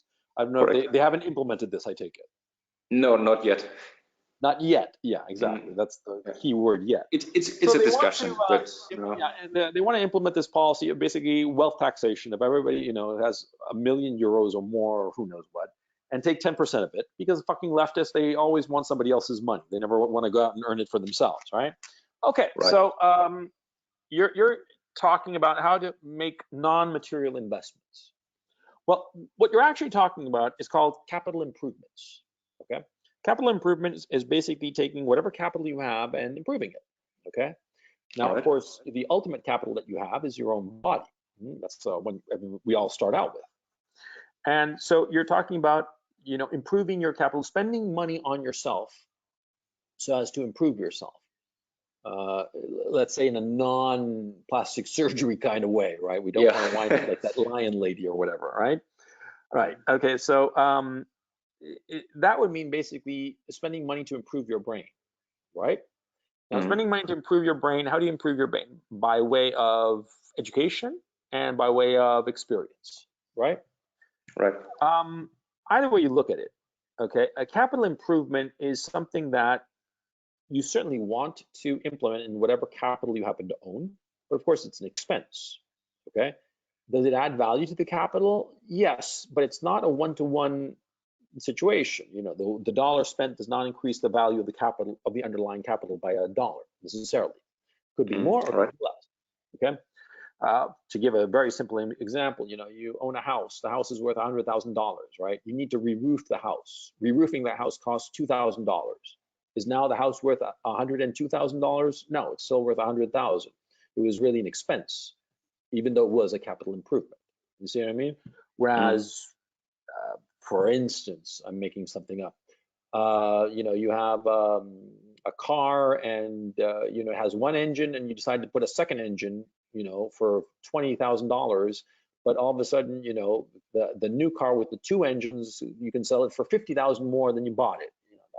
That's a hypothetical, obviously insane, but you see what I'm saying? Yeah, that would be a capital improvement that would add value to the underlying capital. Now, that's all good and fine insofar as tangible capital, okay? But insofar as a person is concerned, how to do that? Not in a practical sense. It's, yeah, sure, you can get your eyes lasered, okay? You blew $2,000, but $2,000 in terms of investment is a trivial amount, right? And it's a one-off. You did it once, and that's that. Look, frankly, I mean, if I were in Germany and they're talking about this shit, I'd split. What the fuck? Why bother staying there? In Germany, they obviously don't want Germans. Are you an ethnic German? Yes, I am. Yeah, they don't want you there. They obviously hate you. The whole culture hates ethnic Germans. Why would you stay there? There are lots of other countries that would be happy to welcome you, happy to welcome your brains, your education, and your effort and drive. Yeah, a lot of underdeveloped countries would love to have a hardworking German guy there building some business there, as opposed to in Germany, where German government hates the German people hate themselves, everything is over-regulated, nobody can start any fucking business. And on top of that, you have the German socio-economic elite, who are bloodthirsty bastards. I happen to be related to a few of them, to tell you the truth, so I know wherever I speak. And they look at the German people as a beast of burden to be sacrificed at the altar of Mammon, for crying out loud. That's what those fucking people are. I mean, I don't want to sound like a jerk, but I know these people. I'm related to some of them. Okay. I've told you guys before. My mother's mother is Danish German from Schleswig-Holstein, and on top of that, my other great grandmother, my paternal grandmother's mother, was German. So I'm basically like 3/8 German. Okay, German Danish. And I have some relatives there and stuff like that. So I know they're assholes. They're evil fucking people. I'm talking about the elites in Germany. They're awful. Okay. So why would you stay? That's the question that you should be asking yourself. Yeah, I did that. In fact, I switched positions within my company. I work for a large German construction company. And as of the 1st of March, I joined our Swiss subsidiary. So I'm working in Switzerland, actually.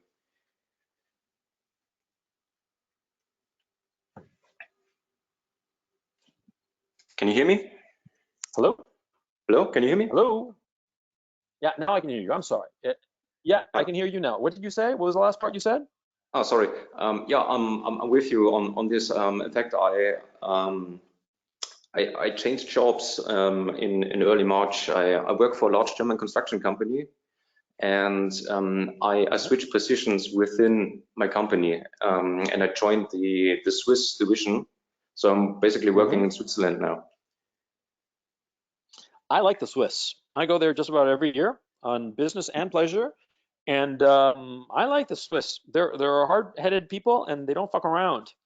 Exactly. I would think that if I were German, if I were you, I'd think about emigrating to Switzerland. I don't know how easy that is. I mean, I have no idea about the practicality of it, but hell yeah. If you're living in Germany, in Switzerland, where are you living, by the way? Near which city? The closest big city is Munich. I live in Bavaria. Oh, you're still in Germany.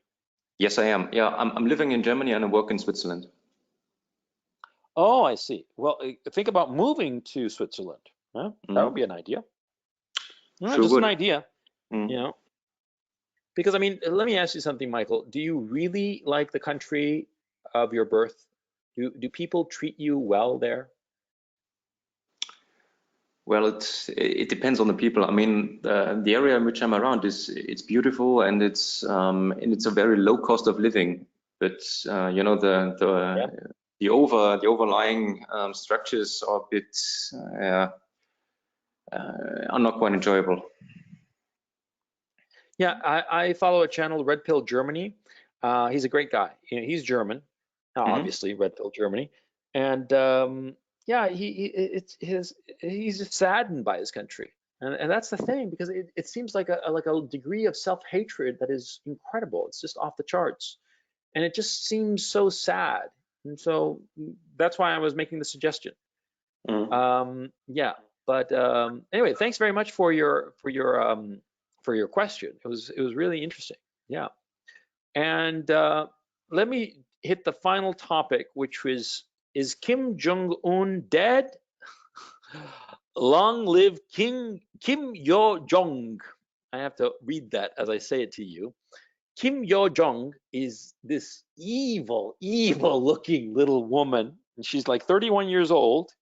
She's got skin like porcelain and with these very prominent cheekbones, and she is one scary woman. The word is that she is worse than Kim Jong-un, and the word is right now is that Kim Jong-un is dead or brain dead, vegetative state. Who knows? I mean, that's the rumor.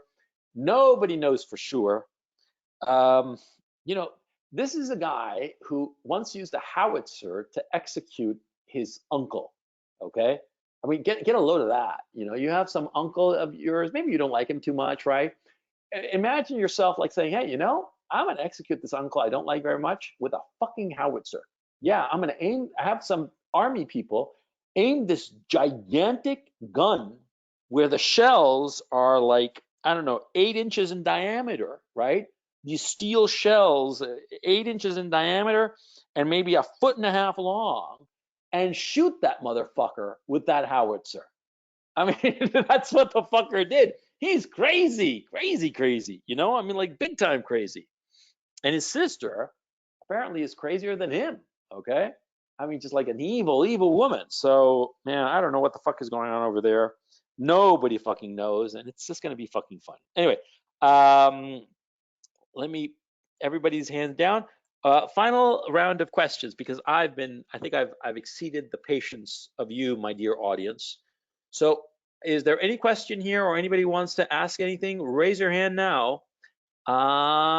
Niklaus, I'm trying to hit people that I haven't heard from before. Niklaus, are you there? Hello? Nikolaus? Hello? Hello? Okay, well, I'll try to get Niklaus next time or later. Zengku, I do not think I've ever spoken to Zengku. Are you there, Zengku? Hello? Hello? Hello? Hello? Hey, Coach. How's it going? Yeah, Good, how's how it are you? going? Good, Pretty good, pretty good. Do you know anything about Kim Jong-un? I want to know if our dear leader is dead, because I miss him. I love him. He's such a tubby little guy. I want to hug him and hope he doesn't blow me up with a howitzer. And nobody knows actually. Those guys know you don't know it's false information or just they're trying to send out some basic information. You never know. So yeah. So I was trying to talk to you. First of all, introduce myself first, and I watch your content for a long time now, and I think I almost watched every single video on YouTube and here. Oh, thank you. Love it, and I'm so excited to have a chance to talk to you right now. And yeah, we have the community here, and I was listening to every single webinars and trying to talk to you. So I was. Where are you? What country are you in? Yeah, I live in Texas, United States, and I was originally from China, and I was raised there, and I migrated to US in my middle 20s. So yeah, I'm now basically my half time is in China, my half time in US. So I think quite familiar with both countries, and yeah, just trying to talk about that. Today you're talking about China China questions, and I think I have something to jump in and to go further down about what's going on in China. So Okay, tell me. yeah, I think you just asked a question about so they have this propaganda about this coronavirus thing. Does the Chinese people believe that, or yes or no? I think the answer is I would take a different opinion than a previous audience, and I think that it's yes. The reason for that, I think that they actually have their I would call it CCP, right? The Communist Party. So their strategy is quite they are quite savvy, right? So it's what they did, it's the first of all they cut the information, right? You have this great war going on, right? And nobody can access outside, right? So and then they're gonna basically control entire media. So all the media in China, it's controlled by CCP, and yeah, what they say, whatever they want to say. And if someone posting internet, so if anti-government, you are in jail, right? Basically, so you cannot say what they don't like you to say, right? So, and then basically they create like I would call like a virtual reality to the Chinese people. So what they said is like, so they keep talking about, okay, so for example, for this virus thing, so they say, oh, this is coming from America, right? So they did it, and now they are messed up, and the America are dying, right? So their lack of masking and this kind of bullshit, right? So, but the people why the people believe that, the reason is that so this is what I think, right? They use this kind of very sophisticated psychology, right? So their propaganda, the foundation of notion is that, so we are good, right? So they say, hey, we are good, we are a new power, right? So our economy is good, and the world love us, right? So we like them, yeah, we are the new power, and we are doing good, they are not doing good. So they use this kind of contrast psychology, right? So people are buying it, like, oh yeah, well, we love the country, right? So that's the technique that they're using to brainwash the people, right? And that's kind of quite effective, quite effective. And I'll give you an example, right? So I'm not just talking on like some imagination. So I have a few weeks ago, so I would say that one day, quite a few people that my ties in China, right? So could be my relatives and my old friends and even my business partners, right? So they're all like contact me through the WeChat, say, hey, are you okay? Are you gonna come back? And yeah, do you need a mask? So they all ask the one question. So do you need a mask? Yeah, everybody asks the same question. So I think if it's one people, so I understand that maybe they get brainwashed, but if it's like over 10 people, and some of the people, they're kind of a savvy, they're like businessmen, right? So they're not like so they should have some independent thinking thought. But even for that, so they're gonna buy into that. That's the power of the when they control entire media. They say whatever they want to say. So even they tell the lie for 1,000 times, so that lie become a truth, right? So that's yeah, that's how tutorial regime works. So it's quite effective. So and now they are not just doing that for China, they're just doing that for entire world. You see that, everybody see that, right? So I think that this coronavirus it's a mirror to allow the people, allow the Western world to see what really going on. I mean, what's this CCP was and what they're doing, and what's going to be the catastrophic results they're going to bring to the entire world if we not pay attention to it, or even we just ignore that. So it's real. So it's yeah, that's all I want to say. It's very confusing because like what was appearing in China seemed very, very scary, and various leaks came out of saying huge number of deaths in China. It is. But yeah. So I think the following: I do not believe that it was a big psyop of the Chinese government to shut down the Western economies for no reason. No. I mean, I think that the the CCP was genuinely scared that something horrifying was happening. But it's like it was horrible in China, but not in the West. Why? Does anybody know? Do you know of anybody or anybody talking about that? So can you say the question again? What was so it's why is it that it seems that this was extremely serious in China and a lot of people died in China? Nobody knows how many, but they're talking about millions of people that died in China. And yet In the West, it doesn't seem that bad. Does anybody know why? Because for the deaths, first of all, the deaths in China, so because they control the entire information, right? So nobody, for example, in Wuhan, the people like the death is horrified, right? So it's a lot of death, but their numbers, so they control the numbers. So Nobody knows the real numbers. But yeah, I was hearing that there had been millions of people who died in China. could be, yeah, it could be. So it's a but so they will know. So here's the so we need to understand that. So this is not a regular government, right? So Westerns think about like Western demography terms, like, oh, they're gonna be their priority is gonna be take out the people, but no, they don't. They treat people like pig and feel like that. Yeah, that's what they're doing. Their motivation is that there's no intention to protect their own people. Their intention is to protect their power and rule them and treat them as resources and they make money, right? For them, right? That's their, and then they maintain. I think they maintain the power, and then the ultimate goal was for it's gonna be control the world. That's a communist, right? So forget about the China. It's not about China. It's a communist. So it's ideology. So that's the ultimate goal. So God goes trying to compete with the biggest enemy. Is the U.S., right? So it's capitalism. So they want to take down the capitalism and win the world. That's what they're doing, right? So anyway, it looks like that's what they're doing. Anyway, great talking to you. Thanks for being on. I appreciate it. Yeah, thank you. Yeah, good talk to you. Great talking to you, and thank you so much for watching my videos. I really appreciate that. Talk to you later, man. I want to talk here now to Kevin Lopez. That I don't think I've ever heard from Kevin. Kevin, are you there? Hello, Kevin, you there? Coach, here. Hey, how's it going? Pretty good, man. So what's up? You had your hand up. You have a comment, question, critique? Yeah. My question was, what advice do you have for a 25-year-old man currently living in the Western democracies, with the whole virus pandemic going on and, the political things going on? Advice about what? What area of your life?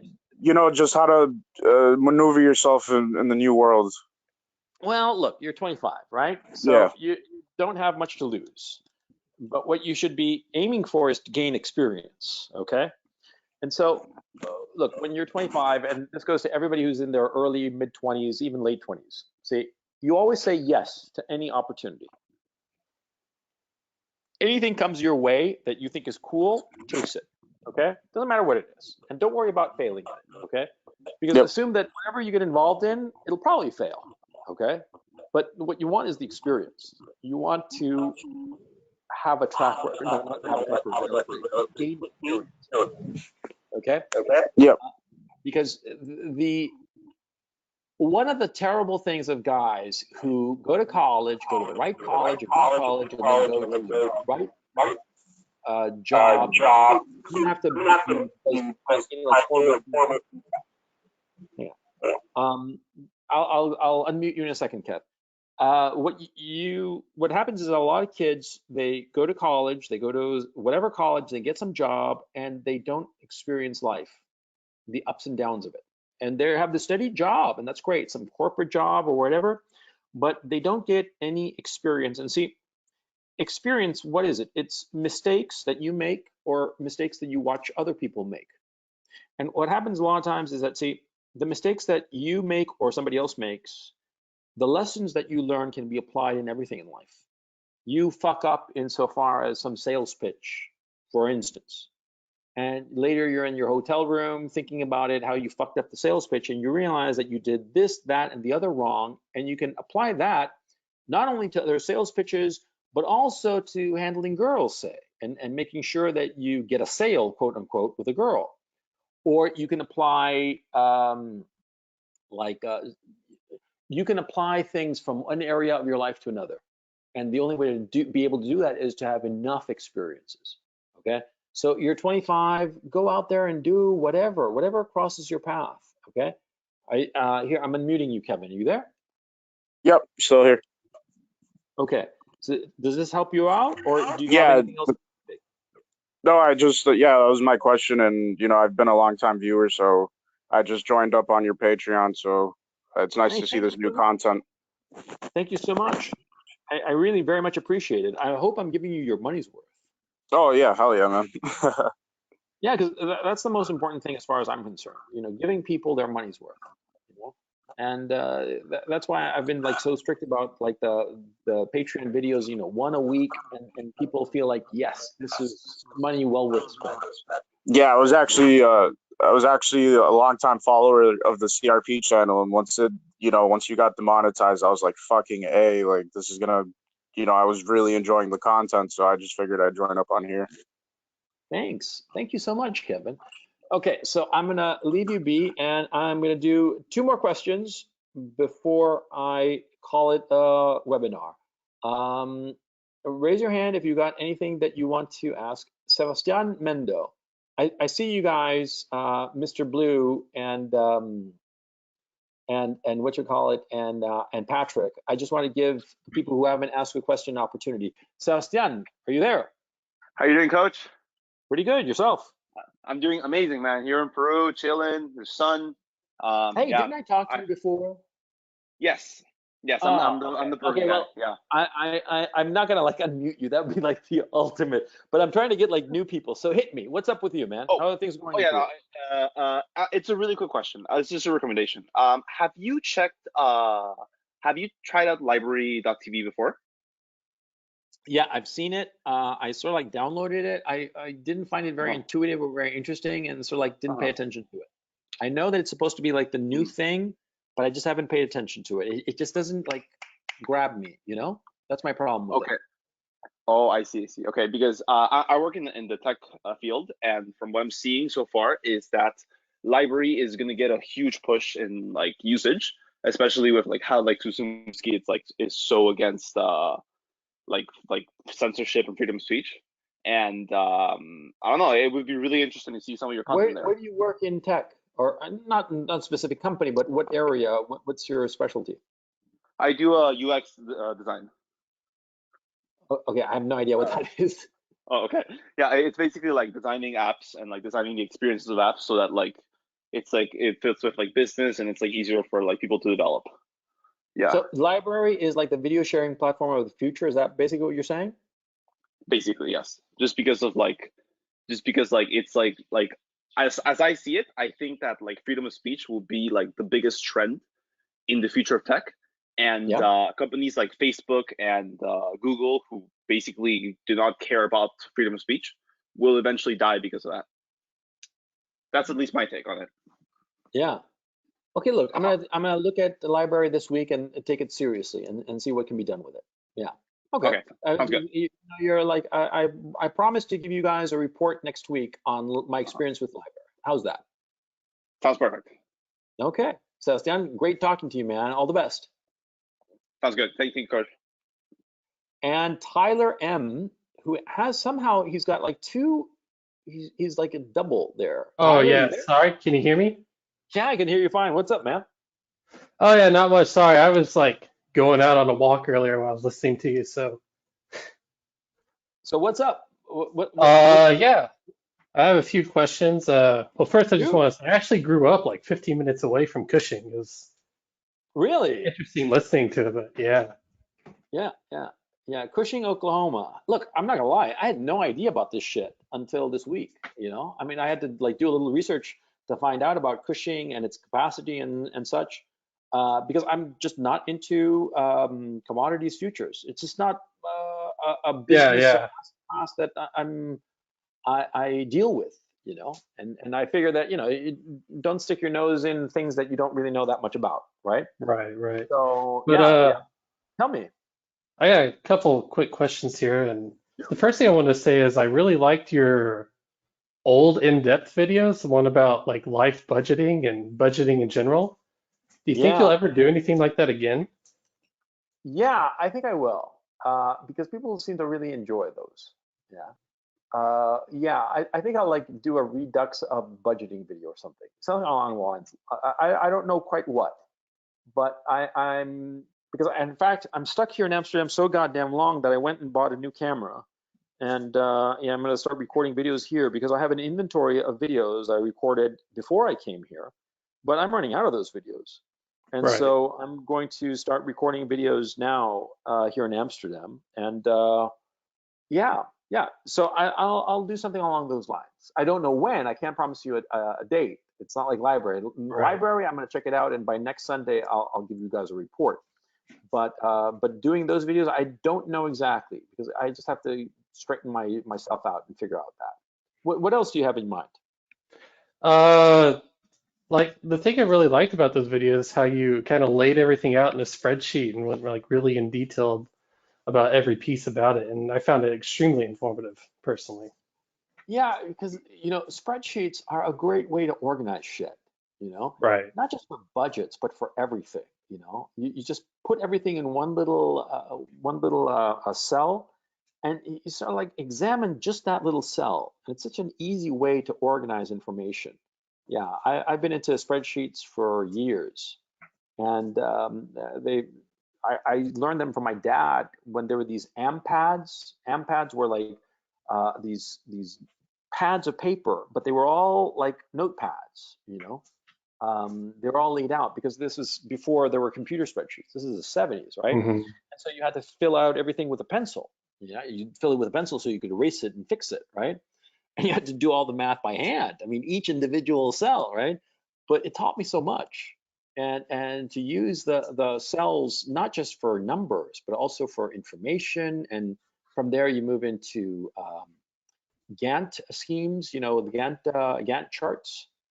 That just all that proved so useful to me over time. That yeah, organizationally of thinking things through. Yeah. Yeah, yeah, for sure. And my next question is, I'm looking into buying my first motorcycle, mostly for Oh my economic man, reasons. It's yes, son. yeah, it's Very cheaper proud of you. transport, and I'm really interested in it. But like you mentioned, they are like going down in price right now, Yeah. and I don't know what is your take on it? Like, how should I get my first motorcycle? Do you have any Well, okay. suggestions First of of what I all, should like, get? don't worry about getting a cheap, used, low CC bike as your first bike. Okay. So Right, whatever price right. you get, it'll be just 1,000 or 2,000 bucks tops. Okay. You want to get something. This is my recommendation. Get a 250cc dual sport. A dual sport is a bike that is like, it looks like an off-road bike, but it has signal lights and headlights. Okay. So it's dual sport in the sense of Okay. street and off-road. Now you want to get it like 250 cc's. Okay. And a lot of people will say, oh, it's underpowered. And you're like, fuck that. I'm a Yeah. beginner. I gotta You learn want to how to go ride first. Yeah, you want to go with a low power bike and you want to master it. Okay. You go with a low power bike that isn't going to scare the shit out of you, isn't going to pop a wheelie just because you flick the accelerator. Okay. Right. You want to get like a cheap bike, a used bike. If it's been banged up, it doesn't matter. Okay. It'll actually be better for you because you're not going to be afraid of dropping it or doing anything stupid. Okay. And what you do is that you ride around on it as much as possible. Experience, that's all you need. You need mileage, that's all you need. It's just like riding a bike. Um, but you got to get used to the shifting, you get used to the clutch, right? You want to go with a cheap bike because if you drop it, crash it, whatever, it doesn't matter. It's not going to be the end of the world if you total it, okay? It's not going to break you, right? It's not an Right. investment. When you buy a car, for instance, that's kind of like an investment because you figure that when you sell the car later, you'll get some money out of it, right? So you want to take care of the car. But in this case, you got to basically write it off and say, okay, the money I'm going to spend on this bike, it's money that if I can set it on fire, basically, right? So you get like a 250 that has like not more than 20 horsepower. Okay, you never want to get anything above 20 horsepower. Okay, Okay. because how tall are you and how much do you weigh? Roughly. I'm right around 6'1", 6'2", and 200 pounds. Okay, right. So a 20 horsepower is going to be plenty. It's going to be like if I were you, I'd go trying to get to about 15 horsepower, right? Because a Okay. 15 horsepower bike is just not that powerful. Okay, so you're not going to scare yourself. Okay, you're going to make a lot of mistakes. If you have a bike that is more powerful than that, that has 40, 60, 80, 100 horsepower, you can hurt yourself really badly. Don't fuck around, okay? So Right. you want to go with something nice and underpowered, something that you hit the accelerator just full throttle, just go all the way, and the thing is never going to cross 70 miles an hour, okay? Because a Okay. bike like that, it's going to forgive your mistakes, okay? People talk Right. about a forgiving bike in the sense that you fuck up, you make mistakes, and the bike just lets it slide. Because with a more powerful bike, it's not going to be forgiving. You make a mistake, and you're going to pay for it. You see what I'm saying? Like for Right. instance, Yeah. the other bike I have is an 800cc Ducati Scrambler that has what 60 or 70 odd horsepower. I forget. Doesn't matter. Now that bike is actually a great bike. It's an all-arounder, great all-around bike. You know, great for the street, great for the dirt. Well, it depends on the tires, but other than that, it's just fine. And that is actually a very forgiving bike. It's also a bike designed for casual users, right? That would be like the step up. But what you should do is get really good with the dual sport first. And Okay. with that bike that's between 15 and 20 horsepower. And no matter if some guy says to you, oh, what are you, chicken? You say, yeah, I am. I'm a chicken shit. I'm a little pussy ass chicken shit faggot. Give me the under 20 horsepower bike. Okay? Never allow assholes, because they are assholes, to intimidate you or shame you into getting a bike beyond your ability. Okay? Yeah, for Because they're sure. assholes. Okay? There's also another thing that these assholes talk about. They talk about the chicken strips. Okay? Because see, on new tires, right, on a bike, on a motorcycle, and cars Hmm. too, you know, they have these little rubber things that stick out, like little Yeah. hairs that Yeah. I stick know out. what you're talking about. Yeah. And so, you know, you ride a bike a mile, and those little hairs like get worn off on the on the on the on the on the tire, but not on the sides of the tire. See, on the sides of the tire, the way that those get worn out is if you lean the bike over. Okay. Now, to lean the bike over, you got to start to know more or less what the fuck you're doing. Okay, because you can lean your bike over and just slide out and wipe out. Okay. Right. Because when you are turning a motorcycle, you very naturally lean. Okay, that's perfectly normal. I'm talking about an exaggerated lean, like when you see those guys in motorcycle races, the way that they lean over, that they're Yeah. practically Their like, knee on the ground and everything. yeah, that. Okay, but that guy knows what the fuck he's doing, right? Mhm. And so when he does that, okay, the wheel, the tire rather, all those little hairs are going to be worn off because he's leaning so far over, right? And there are these assholes, okay, who go around saying, oh, you know, you've got chicken strips, because that's what they refer to those bands on the side. Oh, okay. Yeah, they call them chicken strips because chickens have them, right? Okay, Right. those are assholes. Okay, you want to stay the Got fuck it. away from that crowd. Okay, see, a motorcycle is nothing to fuck with. Okay, it's a dangerous machine. Okay, Right. And that's the only reason I've stayed away from them for so far. yeah, they're a lot of fucking fun. Okay, I mean, come on, that's why people ride them. If it was all scary all the time, nobody would ride the things, right? True. Yeah. They are a shit ton of fun. Okay, and riding in the dirt, getting all dirty in the mud and stuff is just tons and tons of fun. Okay, it's like a roller coaster, but you get to decide where to go. You know, that's why it's so great. But there is a crowd of guys who they're assholes. It's not complicated, okay? And they do not respect the power of a motorcycle, okay? A lot of these guys think that they're so cool, they're this and that. And these are the guys that eventually wipe out and they die horrifying deaths, okay? And deaths, not accidents, dead, okay? I Right. remember one time, like this was in Chile, right? My apartment is like on a street called Avenida Kennedy, right? It's right in front of a golf course, right? Hmm. And so the avenue is just a straightaway, no stoplights, no nothing. It's basically a freeway, right? Right in front of my apartment.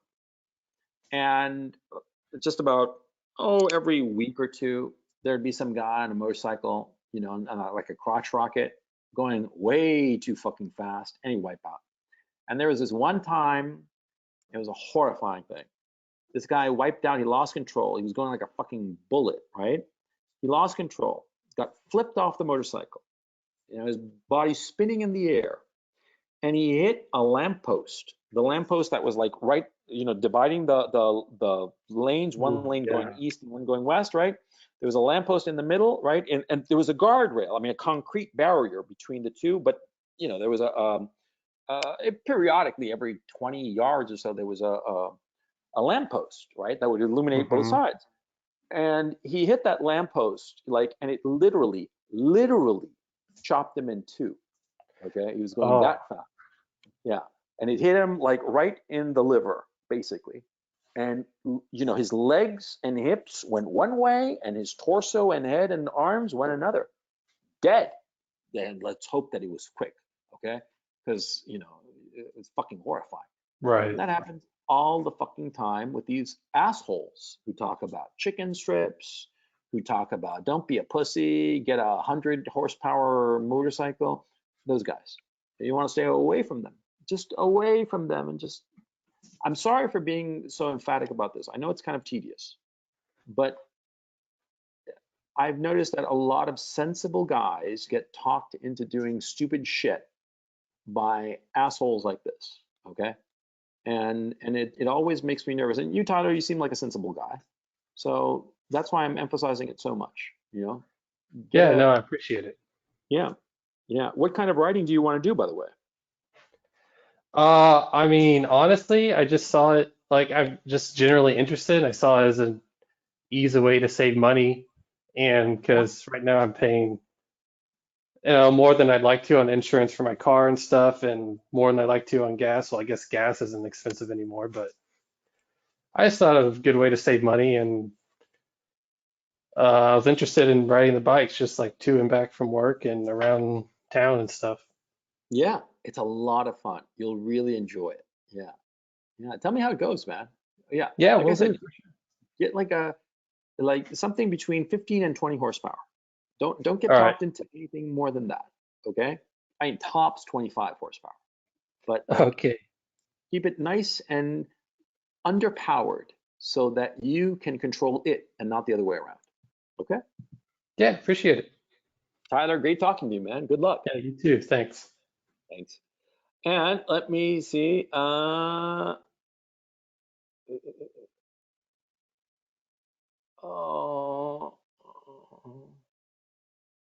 and here's James Sproul. That I don't think I've ever heard from James Sproul. James, are you there? Hello? Hello? Oh, James doesn't have his mic hooked up. And Jackson Crasta apparently wants to talk. Jackson, how's it going? You there? Oh, Jackson. Oh, there's your Hello. mic. Hey, how's it going, Jackson? Hello. Yes, Yeah, what's hi up? coach. How are you? Yeah, Pretty good. good, good. Yeah. What about you? I'm doing fantastic. What's up, my man?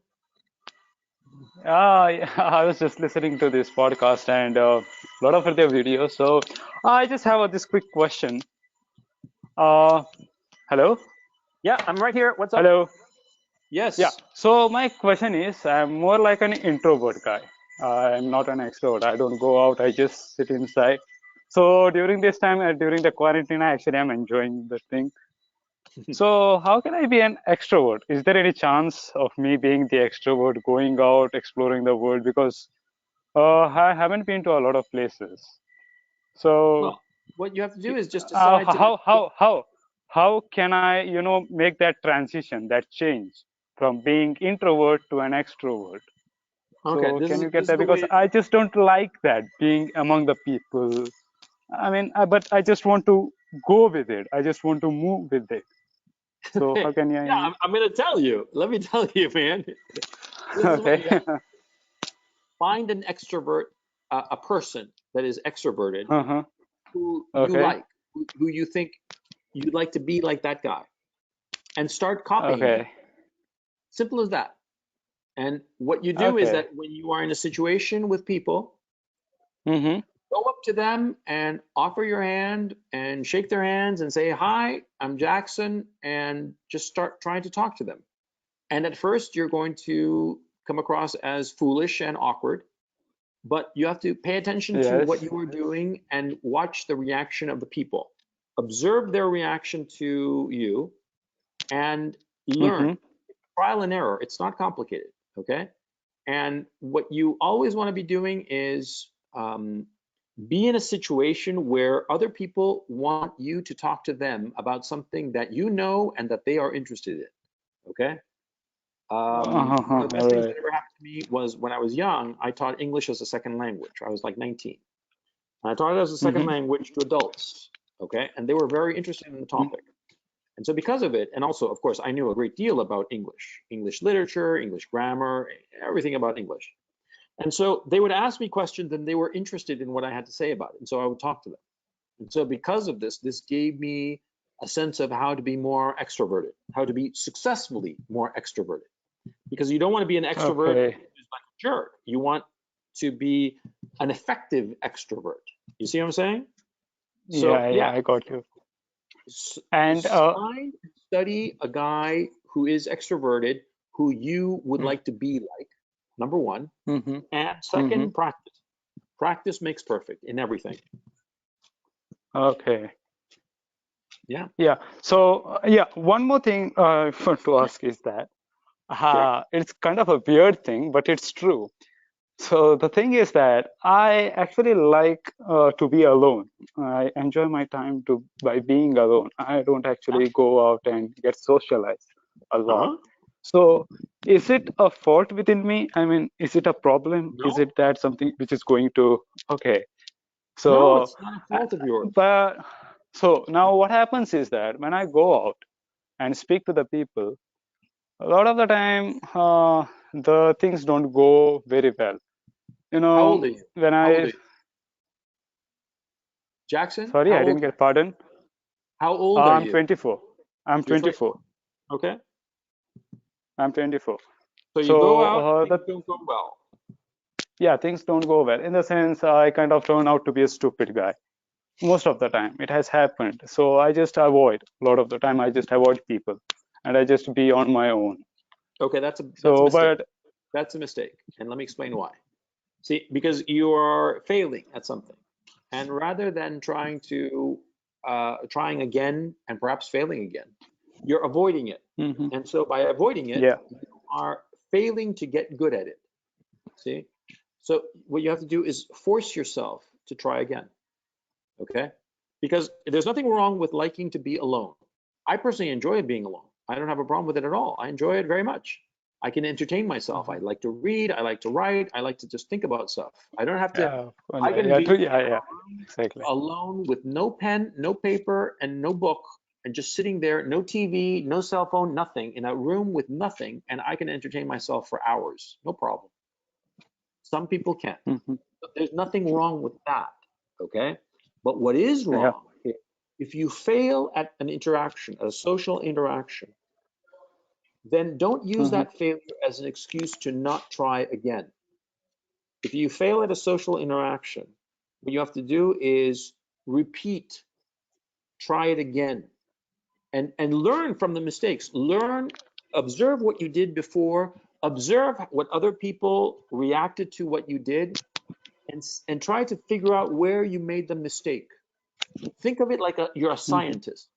You're a scientist and you tried one thing and it didn't work. So the next time you try the same thing, but you modify one variable and see if that's the variable So, that brings success. You see what I so mean? it's like making experiments or social Yes, experiments, going to the exactly. people, speaking to them, taking out the data, seeing the Yeah, algorithms which the people have, or how exactly. they work. And okay, and how do you cope up with these insults, criticisms which we get? I mean, whenever we fail or whenever we say something, a lot of people criticize and they put you down. And this has happened a lot with me, a lot, because I have gone through a very hard time. And because of this, this is why I'm most of the time I'm introvert and I'm alone. And there are also people like who are these psychological manipulators. They make use of people as per their will. How to get rid of those people? I mean, How do you I get rid? really Well, you can identify them first of all. I mean, get rid of which people? Manipulators? Manipulators, yes. Well, Manipulators. They what you have to manipulate. do is, They make use of these people whenever they want you. So they will just, they will use so sweet words with their sweet as honey, and they'll say, "Oh yeah, you're so good," and I just slide to their words and just, fall into that trap, and they'll make use of it, and they'll just dump you. That's what these people do. well, what So you have those to do, manipulators. yeah, you So have the to, first thing is it's very difficult to identify these people at the beginning, and later on, it will be very difficult. And it's like those sweet words which lure me up. well, That what you that should thing, do is see about copying them. See? If copying what them. I mean, they're I don't. manipulating you effectively, right? So why don't Yeah, you copy them and see if you can do the same thing? Maybe even same thing to to them. others. They them in return. Okay. See? See, because okay, there's some guy who manipulates you or other people or whatnot, or does something bad, or you don't like it or whatever. Gets his way, basically, right? So there are two ways to go. You can just say, oh, he's an evil man, blah, blah. Or you can say to yourself, wait, what's he doing that makes him so effective? And copy it. See? All right, all right. So The I need idea to of dig into him, automatically and rejecting somebody is a mistake. Don't think about rejecting somebody because they're doing something that perhaps you don't agree with or don't appreciate or don't like, or perhaps you feel that you were made a fool of. Don't reject them. Rather, figure out what they're doing, figure out what they're doing effectively, and try to do it yourself so that you get what you want, because that's the ultimate goal. The ultimate goal is not to be extroverted for the sake of being extroverted. The ultimate goal is not to be manipulative, quote unquote, just for the sake of being manipulative. No, the ultimate goal is getting the things that you want. So how do you do that? First of all, you have to identify what is it that you want. Do you want a lot of people to appreciate you, or do you want to succeed at something in particular? Do you want a woman in your life, like a wife or permanent girlfriend? What is it that you want? Figure that out first. And then ask yourself, how do I achieve this? You see? You don't try to be extroverted, just, oh, I want to be extroverted. No. What's the purpose of it? There are lots of guys who are introverted all of their lives and yet get exactly what they want. See, they don't bother trying to be extroverted. They don't like being extroverted, perhaps, or perhaps whatever. But see, okay. that's not the point of So life. The point of life is to get what you want. You see what I'm saying? okay, so I need to know the reason why I want to do that stuff. I mean, Yeah. Figure that out. That's the important thing, okay? Because see, being extroverted, being this, that, the other, whatever it is, you want it for a reason to do something in particular. So identify what that reason is. What is it that you want specifically? Be as specific as possible. What is it exactly that you want? And you might find that you don't need to change your entire personality to achieve that thing that you want. See what I'm saying? yeah, I got Yeah. your point. And Jackson, how to great deal with talking. this? It was great talking to you, and I'm looking forward to catching you next time. Tell me how it goes. And okay, we have gone almost 3 hours, and I think that you guys are bored silly by me.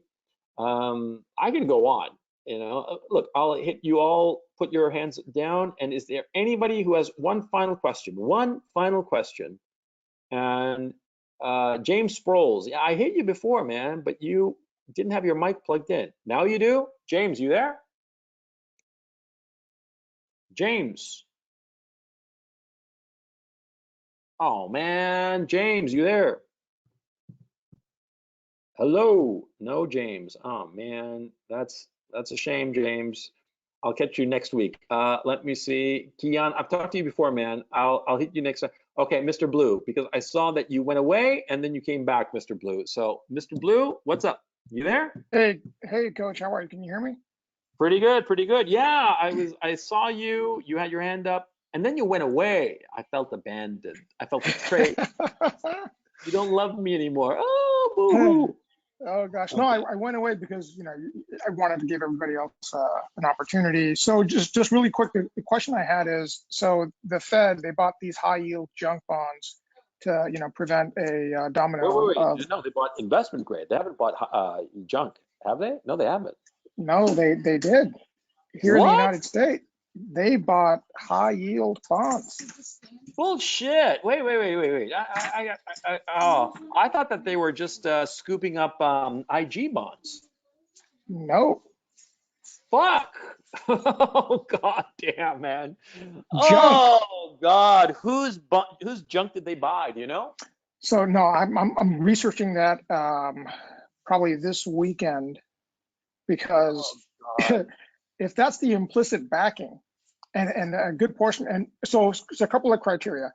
What are those companies? Are those companies public? And if other people didn't do their research and identifying those, and now they have the backing of the federal government, you know, I know there's a lot of things that are uncertain, but if you look at probabilities, you know, those would be By companies the way, that, this isn't like BlackRock slipped it in, right? This is like, no, oh it's god. on CNBC. A couple of folks, I mean, they explicitly talk about the Fed purchasing high yield bonds. Yeah. You know, because look, a lot of these guys, they're going out there and buying the IG bonds, right? Because they want to pay back down their revolving lines of credit with a lot of banks, right? And so they want Yeah. to shift the risk from the Fed wants to shift the risks from these banking consortiums that have loaned these revolving lines of credit. Like the Fed is thinking of Boeing in particular. Boeing, you know, right before this whole shit show, they went out and drew down like 13 billion from a bunch of banks. I mean, it was a real big hit. And no, I mean, excuse me, 45 billion. It was 45 or 13. Shit, now I forgot. Okay, but anyway, it was a lot of money. And the Fed got freaked out. And okay, so fine, they're going out there and buying IG bonds with the tacit understanding that these blue chips are going to pay down these revolving lines of credit, right? So as to free up, you know, have for the banks to have dry powder in case of God knows what, right? In case of who knows what. But anyway. That seemed legitimate, but for them to go out and buy high yields, what the fuck do they need high yields for? And these companies are risk companies anyway. That's why they're releasing high yield bonds, for crying out loud. Who the fuck is running the show there? I mean, Jerome Powell, is he high? Do you have any idea, Mr. Blue? No, I don't. And so I'm going to look at that this weekend. And if I can find specifically, I will send you, I'll email you the link. Yeah, because I'm just like, Jesus, I didn't know that they were like buying high yield bonds, because like, Jesus, man. And so if they, you know, so this is why, you know, I think a couple of conversations ago we were talking, and I was telling, you know, my comment was that the banks, some of these, you know, blue chip companies, there's an explicit backing of the federal government and their printing machine, just like we saw in the financial crisis. Well, now these aren't federal bank, and these aren't banks that they're purchasing high yield junk from. So Trump or whoever, or Powell, his assistant, whatever we want to call him. Yeah, I'm just kind of throwing it out there. How does possibility? Is it like high yield bonds that are on some bank's books and the Fed is taking them off, like a repo kind of operation? That's a good question. I'm not sure. All I heard is just in general that they've purchased high yield. A couple of this one guy, I forget, Mohammed El Haran. Yeah, he's a big guy. He used to work at PIMCO. He's a smart motherfucker. What do you say? If you follow his Twitter, yeah, he will tell you right off the bat, and some of the arguments that he's had with the folks at CNBC, and how he's considering this, you know, like this is a moral issue, and capitalism, and you know how this changed. Yeah. No, look, this isn't going to end well. Okay, what the Fed is doing is just fucking crazy. I mean, they are skirting with forces that they will not be able to hold back, and I don't even know what could possibly happen. Hyperinflationary, totally deflationary. Yes. I have no fucking idea, you know. But it's causing. Oh man, I mean, from what I understand, the point of my presentation here was I am assuming that the Fed is just trying to buy time until everybody goes back to work and everything gets quote unquote back to normal. That's basically what the Fed is trying to do, I am assuming. But I mean, if they're going so far out on the yield curve of picking up junk, I mean, because the emitters of junk bonds, for those of you who don't know, they are companies that are riskier, okay? And so they put out bonds that investors are scared of, but that pay more, okay? And so there is the expectation that a certain percentage of them, even in the best of times, will go bankrupt. They will not be able to meet their obligations, and that's that, okay? That's what you risk with junk bonds. And the whole point of junk bond investing is that you buy a whole portfolio of different kinds of junk bonds so that, yeah, a few will blow up, but all in all, you get the tasty high yield and you'll come out ahead, right? But what Mr. Blue here is saying is that the Federal Reserve is buying these junk bonds. And the Federal Reserve, first of all, buying bonds, corporate debt, full stop, investment grade or junk, okay? That's unprecedented. That has never happened before. So I have the specific, so on April 9th is when they did it. It's on Barron's, and they put, so the Fed for the first time can buy junk bonds as part of the effort to make 2.3 trillion available. So I guess like fallen angels is what they call them, these companies. Oh yeah. Fallen angels are basically, as the name implies, they're basically companies that at one time they were considered investment grade, and they've fallen on hard times as of late, and that's why they're called fallen angels. Yeah. Which ones were the fallen angels? Yeah, so I gotta get into the specifics and how much, and so I guess my overall, because I'm not an expert in this at all. So I guess my big picture question is, okay, so did this, I want to confirm, right? Because now they're saying, it's available. Did they actually do it? And I think Mohammed's definitely said they did. What were the companies? How much money did they put in? And then what is the process of the government being able to continue to do that? Does there have to be a vote on it, or can they just continue to do this?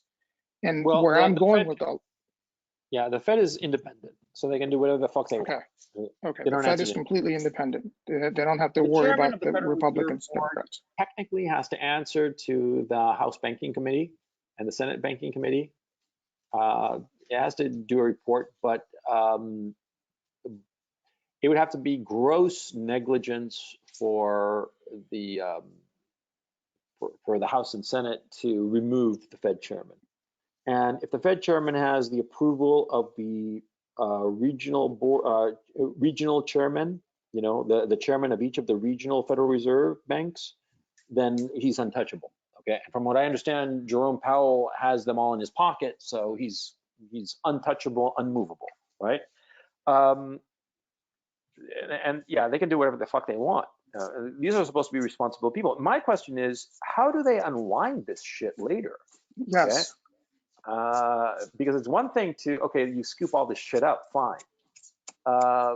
Your question is very relevant. Which companies and how much more do they scoop up?